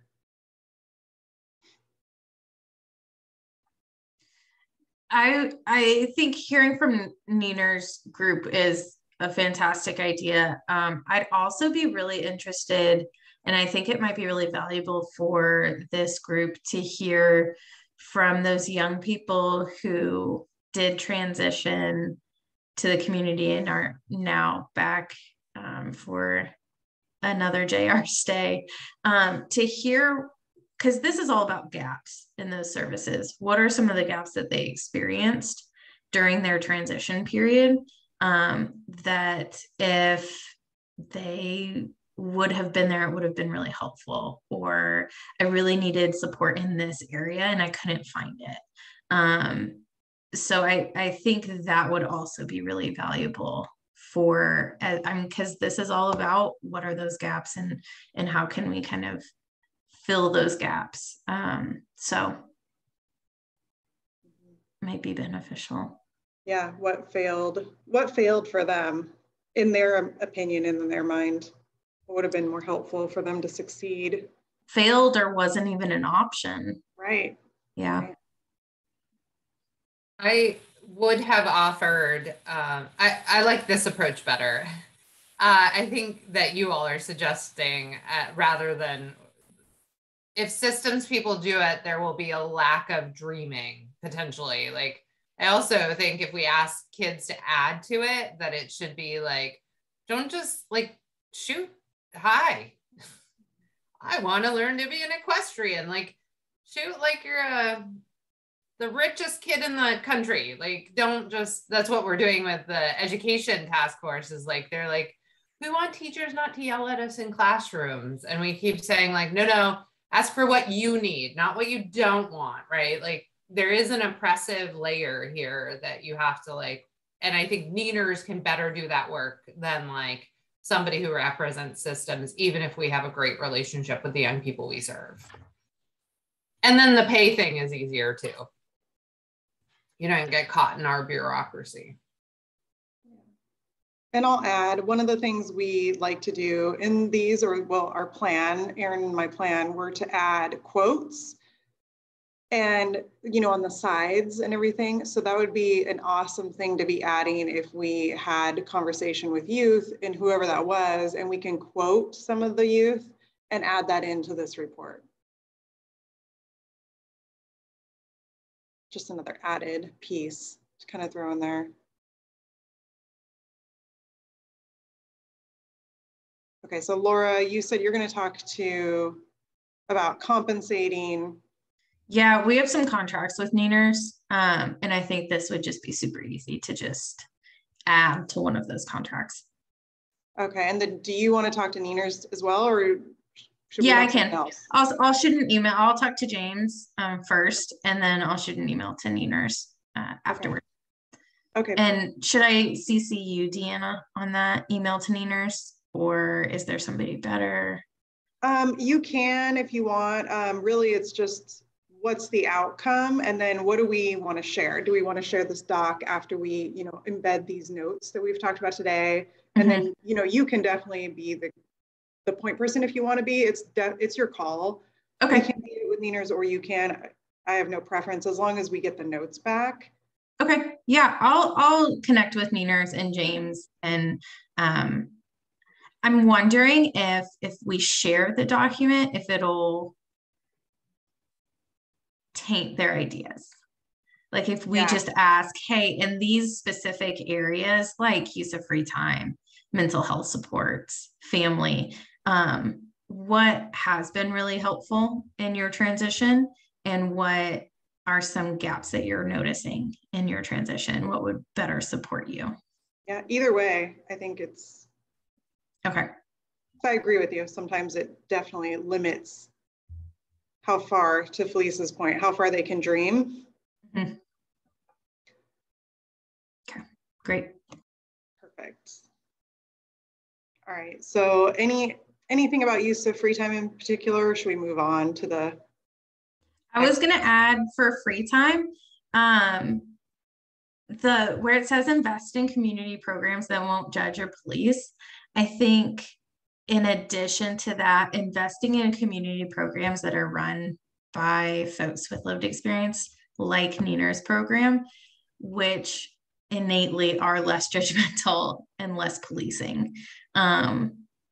But if we can invest in programs that are run by folks with lived experience, not only is that a better benefit for the young people leaving JR, but it's also like investing in people whose lives have been really impacted by the system as well, to be owners of companies and organizations and directors and that sort of thing as well. Got it. All right, so we'll shift down to the alcohol and drugs, aggression, attitudes, behavior, criminal history.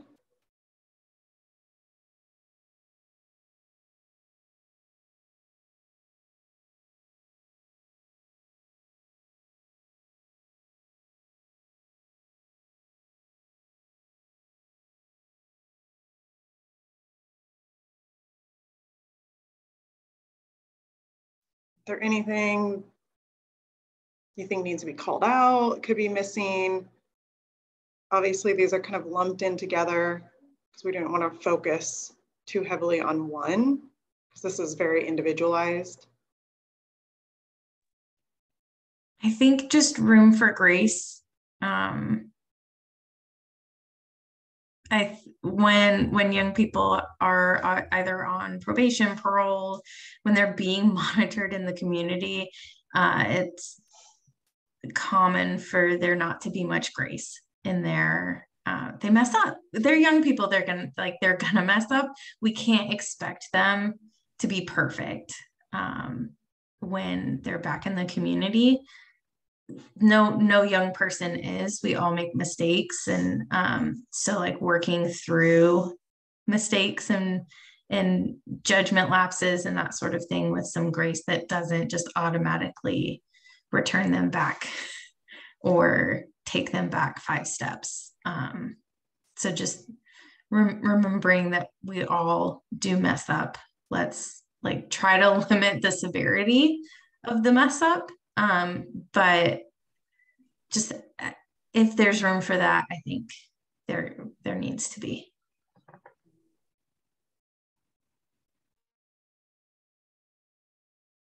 Back to the strengths-based adults versus strengths-based, like, I think sometimes our expectations of teenagers, like I'm thinking about the ones that live in my house, like they couldn't meet the expectations of parole. Just like based on hormones, like they just go back. Like you got a lot of attitude. It's coming across as aggressive. Like just go to prison. Here it's go to your room, but like not really. They don't do that anymore. But like, how do we give normal teenage grace to people? Because teenagers are not. I think they're home. The loveliest people always to be around. Right? Like there's just a lot going on. So how do we allow for that? We talk a lot about developmental stages, but like, how are we incorporating that into, and I think parenting teens, you think a lot about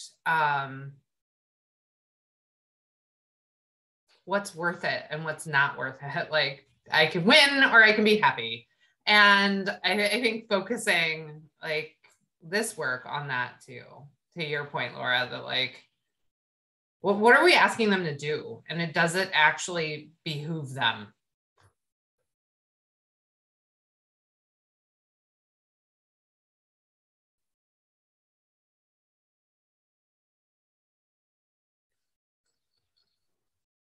It's hard to be 4.5, huh? I mean, it's a different developmental stage, right? Like we're just getting out of the tantrum phase. But I was just I was on another folks who have preteen kids, and I just think there's so much going on at every single stage. And I mean, what I kind of said to her was like, yeah, sometimes it's just really hard to be like right? It's just really hard to be a person. Like there's so much of like, anyway, like, but yes, each developmental phase, I think like you have to hold so much grace, and it just gets harder to do that as people get older, right? Like we have less patience in our reaction to that than we do when the 2-year-old's having a tantrum, right? But there's like developmental and just like regular normal things going on behind that, and how that plays out depends so much like on your physiological state, like other factors, and your environmental conditions, right? So like what that looks like to have a bad day is just so not in someone's control, right? And I think leaving an environment like JR, they haven't been able to have normal teenage experiences. They haven't been able to go on a date, or like they haven't been able to go to a school dance or anything like that. And go in later, but I just think the point is that like they haven't been able to mess up in a way that they can like learn from.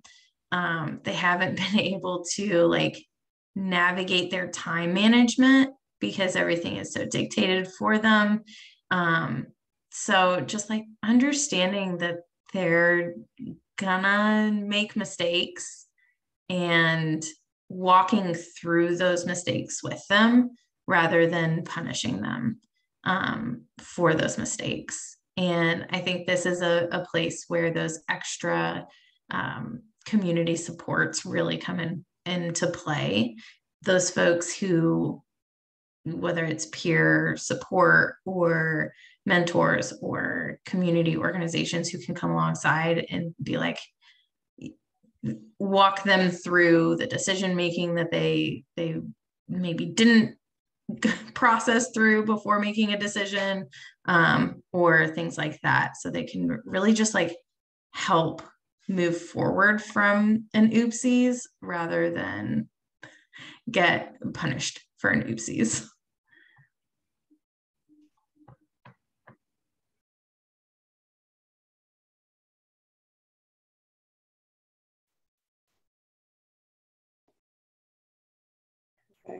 All right, so we'll shift to overarching. Welcome, Steve. No worries about being late. We're just still walking through the recommendations. So feel free to chime in if you have anything to add. We're at the very end of this, but we'll be sending this out. So you're more than welcome to look at it after the fact and send us any comments as well. And congrats on all your accomplishments.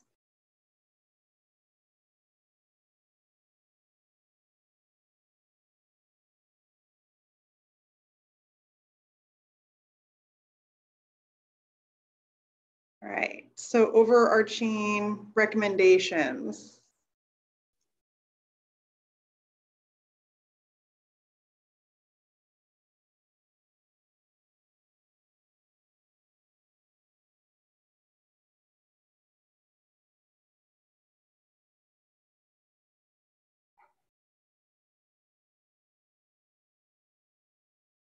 Oh God, this is funny.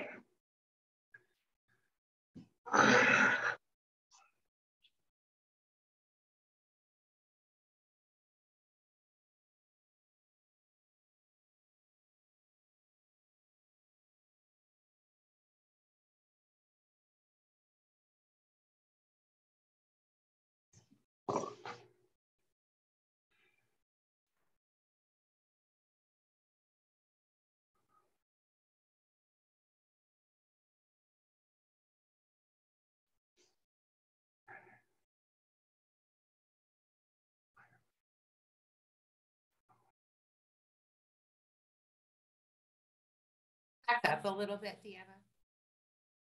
Sorry if that messed anybody up.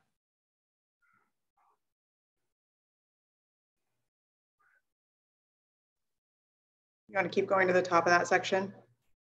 I think it's okay. Okay.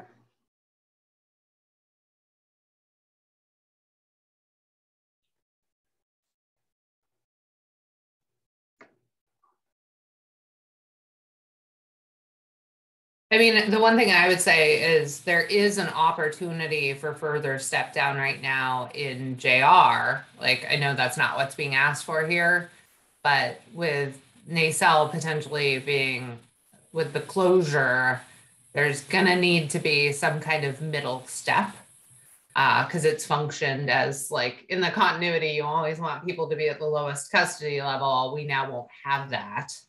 So there is an opportunity to reimagine a little bit what that could look like. I mean, I have a question about like, I feel like it's been talked about in the small groups, but I don't know that there's like a space for, because I know we're making recommendations about re-entry. And so we're not like, we've been looking at that point in the system as opposed to like earlier steps in the system, but like re-entry would be dramatically facilitated by never going to the highest level of incarceration. Like it would be easier, you know, if you weren't, like we've talked a bit about the impact of incarceration sort of in general, right? No matter how much you all work, like it's still like a traumatizing fact. So I don't know, I'm being cautious with my words and trying to be politic about it, Felice, but like you don't have to. I think like there's, you know, harm is caused by taking a kid away from their community and family and putting them in that environment with other young people who are there for various reasons. And as you know better than I do, like the varying sort of circumstances of youth who end up at JR. Like, is there, I don't know, like, does it go too far to like add into the overarching recommendations, like actually, you know, and like look at reducing the amount of youth who ever get sent to the highest end of incarceration, or, you know, work to just stop doing that altogether. Like there, I mean, with NACEL shutting down and like I know JR, I mean, I talked to several folks in your admin who are talking about using community facilities more, but like you also hear about wait lists for bed dates and like, and also, are there youth who never need to go to a Green Hill, NACEL, or ECHO, but could go straight to a group home based on whatever sort of circumstances they have? Like I have, you know, I have other questions even further around like, are we actually, do we even need to incarcerate, and should there be more dispositional alternatives and better resources in communities to meet those needs before like JR is an answer at all? Because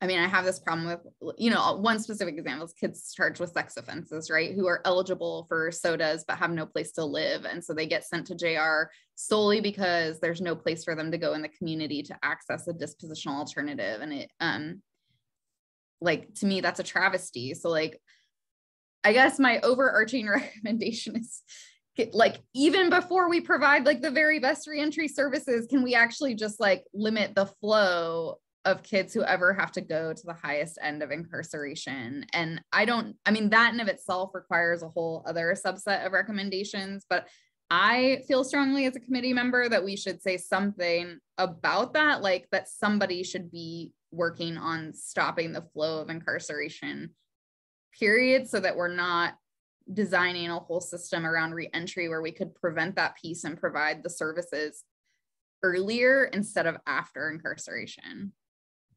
I mean, I think there's two things to that, right? Like one, we've been pretty successful in that, and we're at our lowest population ever, which is why NACEL is being closed. So like we're down 73% from 20 years ago, and we're down 55% there in the past 2 years. So it needs to keep heading that way. I do think, I had mentioned it earlier, but this NACA, the National Assessment Center, is typically like, I don't want to use it that way because it's not my job, but I don't do diversion. That's not in my wheelhouse, right? Like, but NACA is the nationally acclaimed diversion model for child welfare and juvenile justice systems. It's what courts use to get kids out of the system before they come in. And it feels weird that a JR leader would be saying that, but like, it's one of the reasons I'm most interested in it. I can find a job, like put me out of a job. That's fine. If it means less kids in prison, cool. I'll move on. I would be glad to not be like, don't tell my boss, but like, right, if it means less harm to kids, because you're right. Like, so the conference is coming up. I'll get you guys the information about it. I think it's an interesting model that lots of states has been tried and tested for over 20 years. Lots of stuff that like Sarah gets in trouble the first time at school. And rather than sending you to like some kind of trouble space, they send you to this assessment center to see what you actually, like, they're not treating the presenting problem, they're treating the underlying issues. Like, are you angry in school because you haven't eaten today? Which I think is the reason lots of kids get in trouble in school, is they just don't have enough darn food, which is why you will always see me advocating for food-based programs like Alice's Edible Schoolyard. Like, we're gonna do what we can in our space. But yeah, I mean, I don't think you have to be political around me in that space. I will never, I do think there are times where, well, and I think the challenge to community is right now in lots of spaces, we do provide more wraparound service in the institutions than communities are providing. And that's pretty gross. And we become the social service safety net for lots of communities right now. And so there's just a lot of work there. I do think for now, we're leaning into trauma-informed care in a way that we haven't previously, and really looking at things like we should not have gang showers anywhere. We should not have shared showers anywhere. Those things that we can do to make it as little traumatic as possible, which also, like, it's always traumatic because you're always being taken from your community on everyone you know to be in a congregate care setting. So I don't know. I don't know if that answers it, but. Yeah, I think this is I feel like we're a small group now, so I don't know how I can pitch but like I would make a pitch that we put something here about like continuing to work to stop the flow. Cause I agree the numbers are down, please. It strikes me like how I still get surprised sort of case by case as I meet young folks about like the diversity of like who has gotten what chances in which communities or not. And you do hear about like, I mean, King County is like doing a whole like, you know, restorative pathways project to try to keep kids with felonies, like, and do this kind of level of service at the diversion stage for even felonies, but like that doesn't exist in a lot of other communities. And we've opened up the law on diversion, you know, so that there can be more and there can be, you know, for higher level offenses as well. But it seems really inconsistent how that's being implemented, and also like what services actually exist. Because I think got this level of service. Call me, did you? Nope.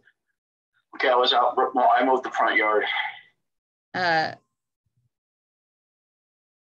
Just like if you could get this level of service like at the front end, you know, as opposed to like the back end, could you prevent that? And I know that's not this work group, and so I like am recognizing, but because I think it needs to be both sides. But I think like holding space for that idea, right? That like the further along folks, I mean, there's so much data about this. The further along folks get in the system, the harder it is to like repair that. Like it's just, you know, it's any point in the first contact you have with the criminal justice system after that, like you're arrested, you have police contact, like it increases your chances, you know, and it's true, like the further you step up into the system. So I think saying something in the overarching recommendations about like the desire, and I appreciate you, Felice, like, and the comment of saying like building out of a job. I mean, that's my goal personally for Team Child too. Like, how great would it be if we could like not have any, you know, for lawyers for kids to stay in school? Like if schools just like, if we did our jobs right or well, like you wouldn't need that. Like schools would just keep kids in, and, you know, there wouldn't be these barriers. I think we're a long ways from that, sadly. But anyway, that I would like to see an overarching recommendation about just continuing to decrease. And I agree we've made progress on that. It just seems like there's still so much more space to go. And I will advocate in other spaces continually for looking at that front end intervention that's relevant to, you know, to stop the flow. But I think if we hold space for that here, that would be important. I think the one thing I can commit to doing within my space that we are doing, I keep asking my team, and again, like I'm not even a year into this job, but like I got lots of questions about like, what does this custody level even mean? And why? And what's the RCW driver? Like in adult prisons, you know that all the time, and leaning into needs and responsivity rather than risk. Because I actually think risk is kind of a farce. Like, what does that mean?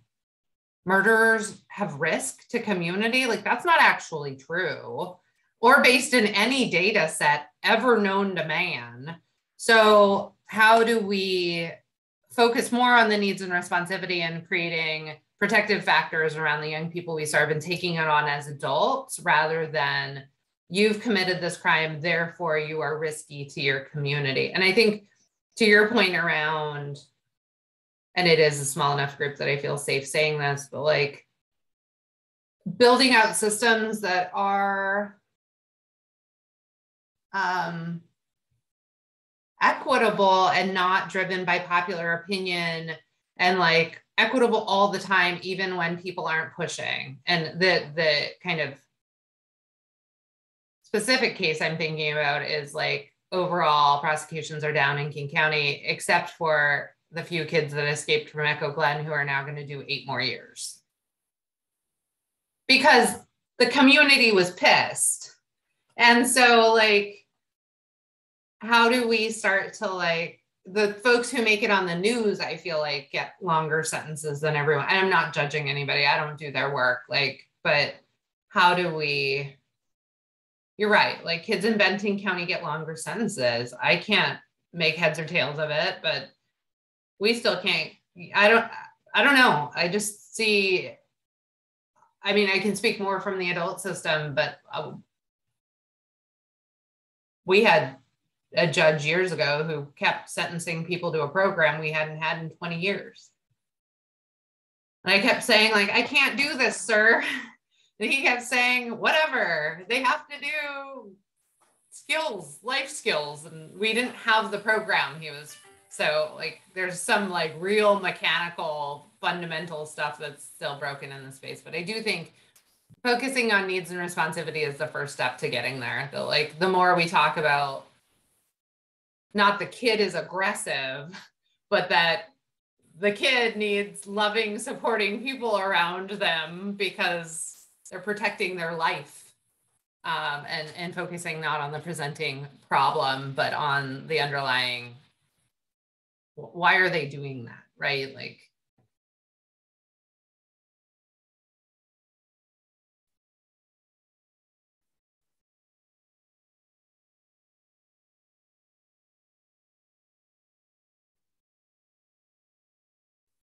All right, sounds like we might be done walking through all the pieces.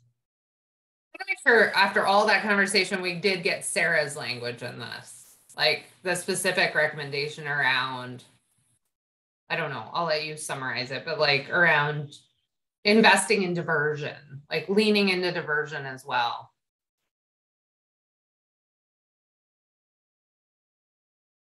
Is that fair, Sarah? I mean, it's. Yes. I mean, to the extent that that's like accessible language for people, but yeah, I think, yes, diversion and I mean, maybe we should just leave it at diversion. I'm like, also like, I mean, I have a question for you, for you and DCYF around like, as you look at different models, like, are there ways to just like send kids directly to community facilities, like when you're doing those, as opposed to like, if, if the needs and whatever, like are such that like, do they ever have to spend, like, I understand that the resources and the bed dates and like, there's complication, actual implementation, but like, is there a model where that part never has to happen, or where, yeah. So yes, diversion, although like I feel pretty frustrated on the front end of that with like how different prosecutors implement that, and just like the constant like repetition of like, there's no services. Like, okay, so like we still have work, like we have so much work to do, but yes, I think that's good. But I appreciate capturing that. I do think it's not just like me saying that. I feel like I heard it in lots of the discussions that we had in this work group. It just wasn't quite captured as a recommendation because we didn't write it out when we talked about it. I have a question, and it might be naive and not the point, and but does the model of, as we're talking about diversion, and Felicia mentioned Benton County, and like the juvenile justice system here is so piecemeal because each community does something different. Is that functioning for our young people and our families? And I think that while this conversation is about JR, young people get to JR through these systems. And if it's not functioning in a way that's positive for our families and young people, is that a fair recommendation for this group to say like, that needs to be fixed. And that needs to be addressed as well, because that is, if that can be edited and made to be better, then we will see less young people in JR. I think maybe Katrina might be the best person to ask. I certainly don't want to impose work on, like, I think everybody's doing their very best with where they are. I think the issues with each area are different and really, really, really complicated. But sorry to pick on you. I don't want to over answer. And this honestly just might not be the space. And that's a totally fine answer as well. The only reason I called out Benton County is I was looking at stats yesterday about Central Puget Sound, and like it caught my eye as being like King's going down and Benton's going up. Like there are only so many counties outside of King, Pierce, Snohomish that are always high, that predictably high because of the population being more concentrated.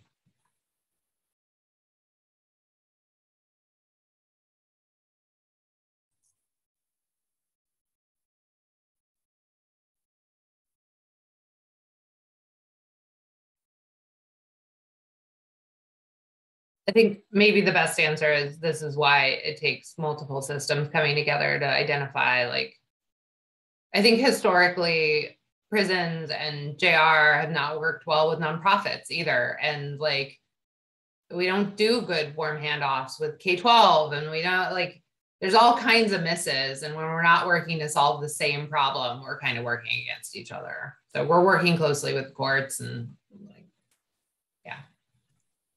I mean, I'll look up this other report. I was part of this other task force around race in the juvenile court system. And it was, the recommendations from that report were really developed in partnership with youth. I think there was like Choose 180 and Community Passageways, still a lot of like King County centered groups participated.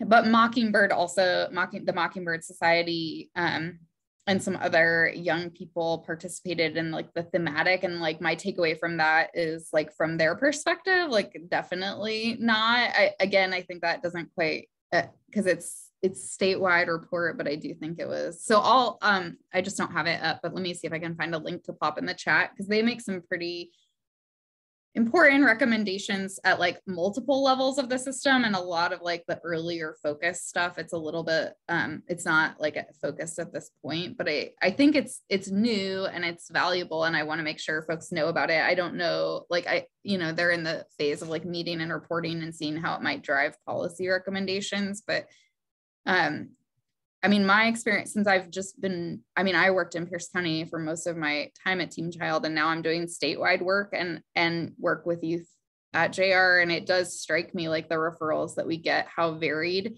the outcomes are by different regions. And like, there's just a lot of inequity in terms of like how folks experience the systems. Certainly impacted by race, also by family resources, and also resources in community. Like you do just hear a lot of comments about like diversion's not really an option because there aren't services or programs to divert to. I think there's been newish investments in some of those programs, it's improved over the years, but in a lot of jurisdictions, you just don't see diversions for felonies at all. And King County is like working to like explore how to do that. And I don't think there's like great reasons for like why not to do that. Like I think like based on what we know from decades of experience, like you could divert a lot of kids who have felony charges and be successful if there was a support framework for it. So, my like overall mantra, is different from like the focus of this work group, which is like, actually we should be focusing a huge investment in like that preventative type work. But I think like every stage is important. So I don't know how to capture, Laura, a comment around that, but yeah, I mean, I don't think it's my opinion is that it's not working well. And the question is like how, but I think like it feeds into, and this report sort of talks about schools and healthcare. I mean, I think there's like a lot of like integrated problems with that, right? Like the school to prison pipeline is like, so, you know, we've known about it forever. We had COVID, kids weren't in school and courts were shut down and we weren't charging kids. And now it's like, oh, let's start adding dockets and like the referral rates from schools to juvenile courts for like small thing. I mean, I'm working on a case in Yakima. It's not a JR case, but it's like the kid like elbowed another kid in the stomach and they're getting a juvenile court charge. And it's like, what do we do? Like, what is the goal? I don't know, what is the goal of this? And like, I do think that like community, I was just listening to like, as I was driving from my last meeting to come join you all late, like there was a story on NPR. I mean, it was like a national, you know, highlight on a report, but it was like the community, like the instinct of people to want to punish bad behavior in order to like get better outcomes. But like everything we know about that isn't right? That it's actually supporting young people will make our communities and those young folks safer. So like, how do we, but we're still in that mindset, right? Like you did wrong and there has to be a consequence. And so like, it'll be I don't know. Anyway, it doesn't seem functional to me or actually like best practice of what we know might restore or repair harm.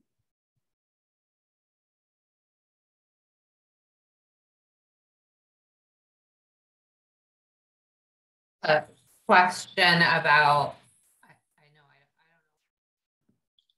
I'm just kidding. As a government person who tried to not be in government for a very short time, and it made me really scared because of lack of oversight.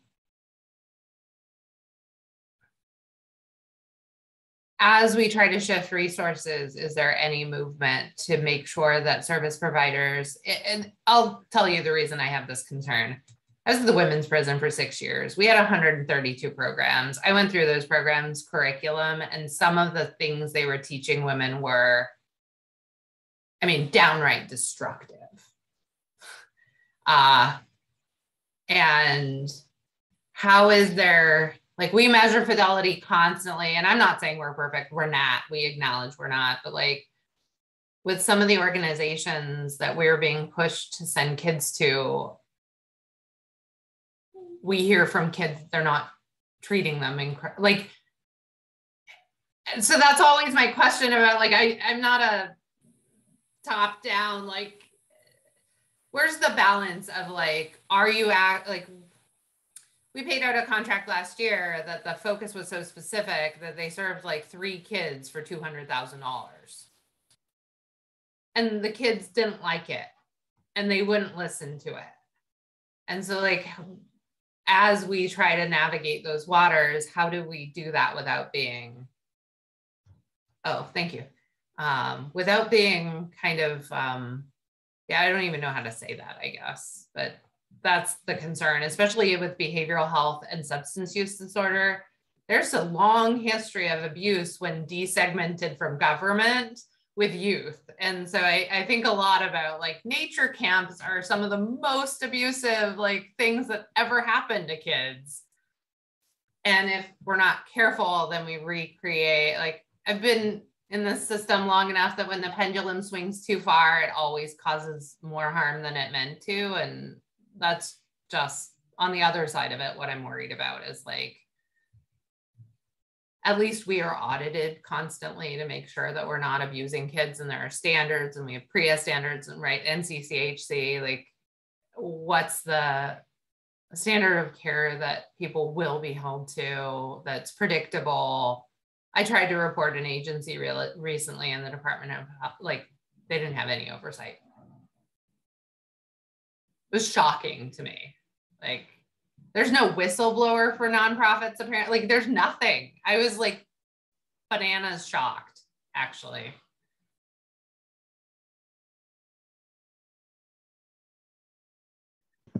The nonprofit world can be a wild place. It can be like absolutely bananas. But I think that just like the more invested community members who are regularly in contact with young people, things like that come to light much quicker. Whether it's like family members or mentors or school staff or whoever, the more trusted adults that a young person has, they're able to say like, hey, when I was in this group at this nonprofit the other day, like this is what they talked about. And it's like, oh, like that's that's not good. Or this is what they did. And it's like, oh, like that's really dangerous. So like increasing the positive adult like community member circles that are supporting young people is helpful in that. But I think there's also always going to be that issue with nonprofits of like, who's monitoring you? And oftentimes the answer is nobody, aside from the board of directors, who their job is to make sure that the nonprofit is like running smoothly. But if they don't do their job, there is nobody unless a lawsuit happens or something like that. I waved my hand like that because I'm on 2 boards. I go for an hour and a half a month. I listen to the CEO. I have no idea what the staff feel. And when I ask to talk to the staff, I'm not allowed. So twice I've quit boards because the finances didn't pencil out and nobody was watching. Twice in the last year where I'm like, there is no financial security here. And I am convinced you are hurting your staff. And I'm not allowed to talk to them. I asked to evaluate an executive director and they said no. And I said, well, then you don't get an evaluation. Sorry, it's a soapbox. Sarah, you and I are on a roll. But like, I was like, I've never done a review without talking to somebody's staff, not ever. Like, how do I know that every moment I'm not around listening to you? Like, you would hope their staff, it was bizarre, but also like, how do we, that I think is the only like trap that I see with like it moving too fast is how do we also address that and have some certified diversion program. I don't know what that would look like, but something that you have to answer to somebody. Like if I go off the rails, I won't be around long. And there are systems in place to make sure that will happen. And it's not a volunteer board that is like meh invested, but it looks good on their donor profile, right? Like half the people that sit on boards with me are just rich people who are bored. Sorry. I hope I'm not going to get published anywhere, but like, they don't know, they haven't run anything. They don't like, they are white saviors. Steve-O here.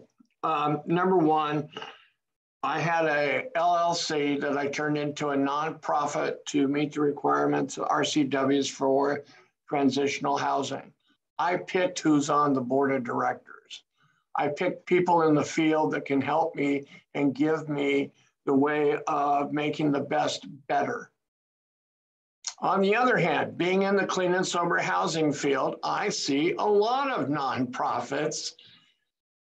Yeah, and I'll leave that at that. If you can't say something nice, don't say anything at all, Steve. It's not about being politically correct, it's just about manners. But my question, please, is who told you can't, and how do they tell you can't talk to staff if you're on the board? I don't get that.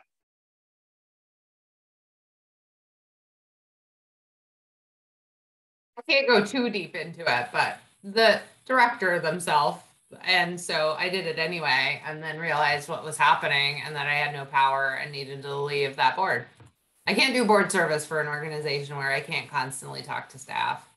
without permission, like not in an undermining way, like, you know, but in a like, what's it like on the front lines? Everybody should have some, my boss, Ross, goes and talks to my staff about how I'm doing. Otherwise, like, what if I don't know.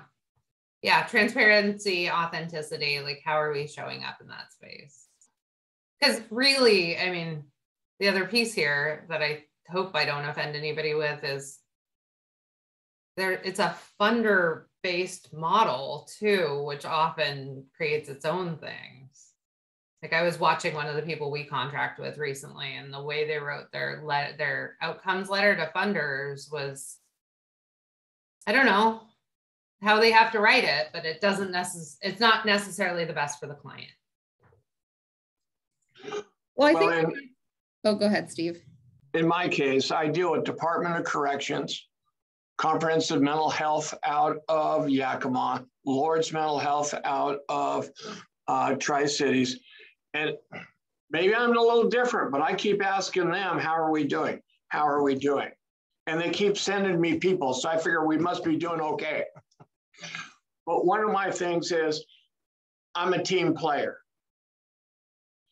This is a group. If we're working for the offenders getting out of prison, if we're working for the people that are coming out of Lord's, out of Eastern, if we're working with whomever, it's got to be a team event.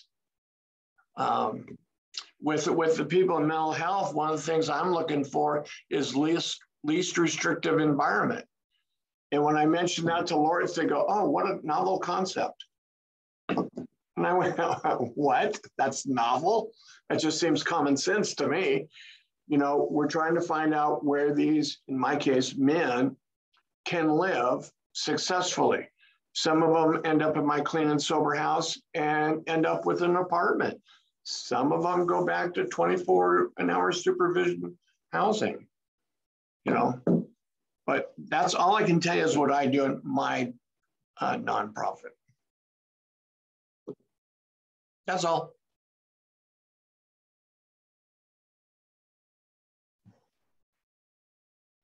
All right, everyone. Looks like that's a good place to stop for today, unless anybody else has anything else they would like to share before we start wrapping up. I don't want to cut anybody off, but all right. So we were going to give you guys a survey about scheduling one additional meeting. We need to get another meeting on the calendar to review the final draft recommendations with you guys. Originally, the survey that we created was for April, but we're now thinking that the first week of May, somewhere around there, might be a better timeline, just to make sure that we have something, you know, prepared for you guys to review that's as close to final as possible. So we're not going to give you we had an availability survey with specific time slots, but instead of doing that, I just want to kind of put it out there. We're thinking first week of May with a 2 to 3 hour meeting, either from 9 to noon or either 9 to noon or 10 to noon, something like that. So we'll be sending something out about this, but I just wanted to see for the folks in the meeting today, if there's a particular day of the week or time block that tends to work for you, especially in that first week of May. We're not necessarily married to that specific, you know, stretch of days, but something near there. So if you guys have any scheduling preferences or conflicts that we should be aware of, please share. You could do that in the chat. You can unmute. Laura says that you're going to be gone from the 5th to the 10th. Okay, that's good information. Thank you. Thursdays have been working for me.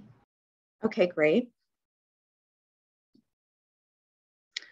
All right, so we'll take note of both of those. And then, like I said, we'll send something out to the group with more details on that. So to wrap up, we are going to just have you guys answer some reflection question.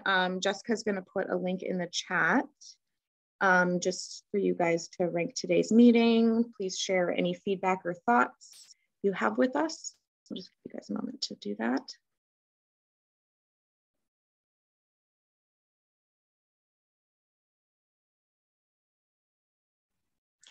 Erin, I don't know if this adds more work to your plate, and I definitely don't want to do that. Is it possible to get a calendar invitation for these meetings? At least the one that we have coming up. I found that it gets missed. I forget to put it on my calendar. James, like he half reads things, I think. Oh shit, this is being recorded. Don't. But so it's like, if we could get a calendar invitation, that would be really helpful, if that's a possibility. For sure. Yeah. So that is a no. First of all, never apologize for giving us more work. That's what we're here for. And also, that's super easy. The only reason we don't typically do that is because we used to always send out the calendar invites to all the constituent groups. And then, you know, especially with larger groups, you always have a certain number of people who that creates confusion. And so we kind of dropped it off, but especially with these smaller groups, a lot of the times we do hear that that is helpful. And there's only going to be one additional meeting, but we will, we're making a note right now. We'll definitely add a calendar invite as an attachment. So you could just like grab that and throw it on your calendar. That's helpful feedback. Thank you. I appreciate that. Mm-hmm. All right. So with that, I think that that's it for today. We're going to go ahead and wrap. Like I said, we'll be in touch about the final meeting. But besides that, I hope everybody has a great day, and thanks so much for coming and for your participation today. That was a great conversation. Thank you. Have a good week. Thanks, guys. Bye.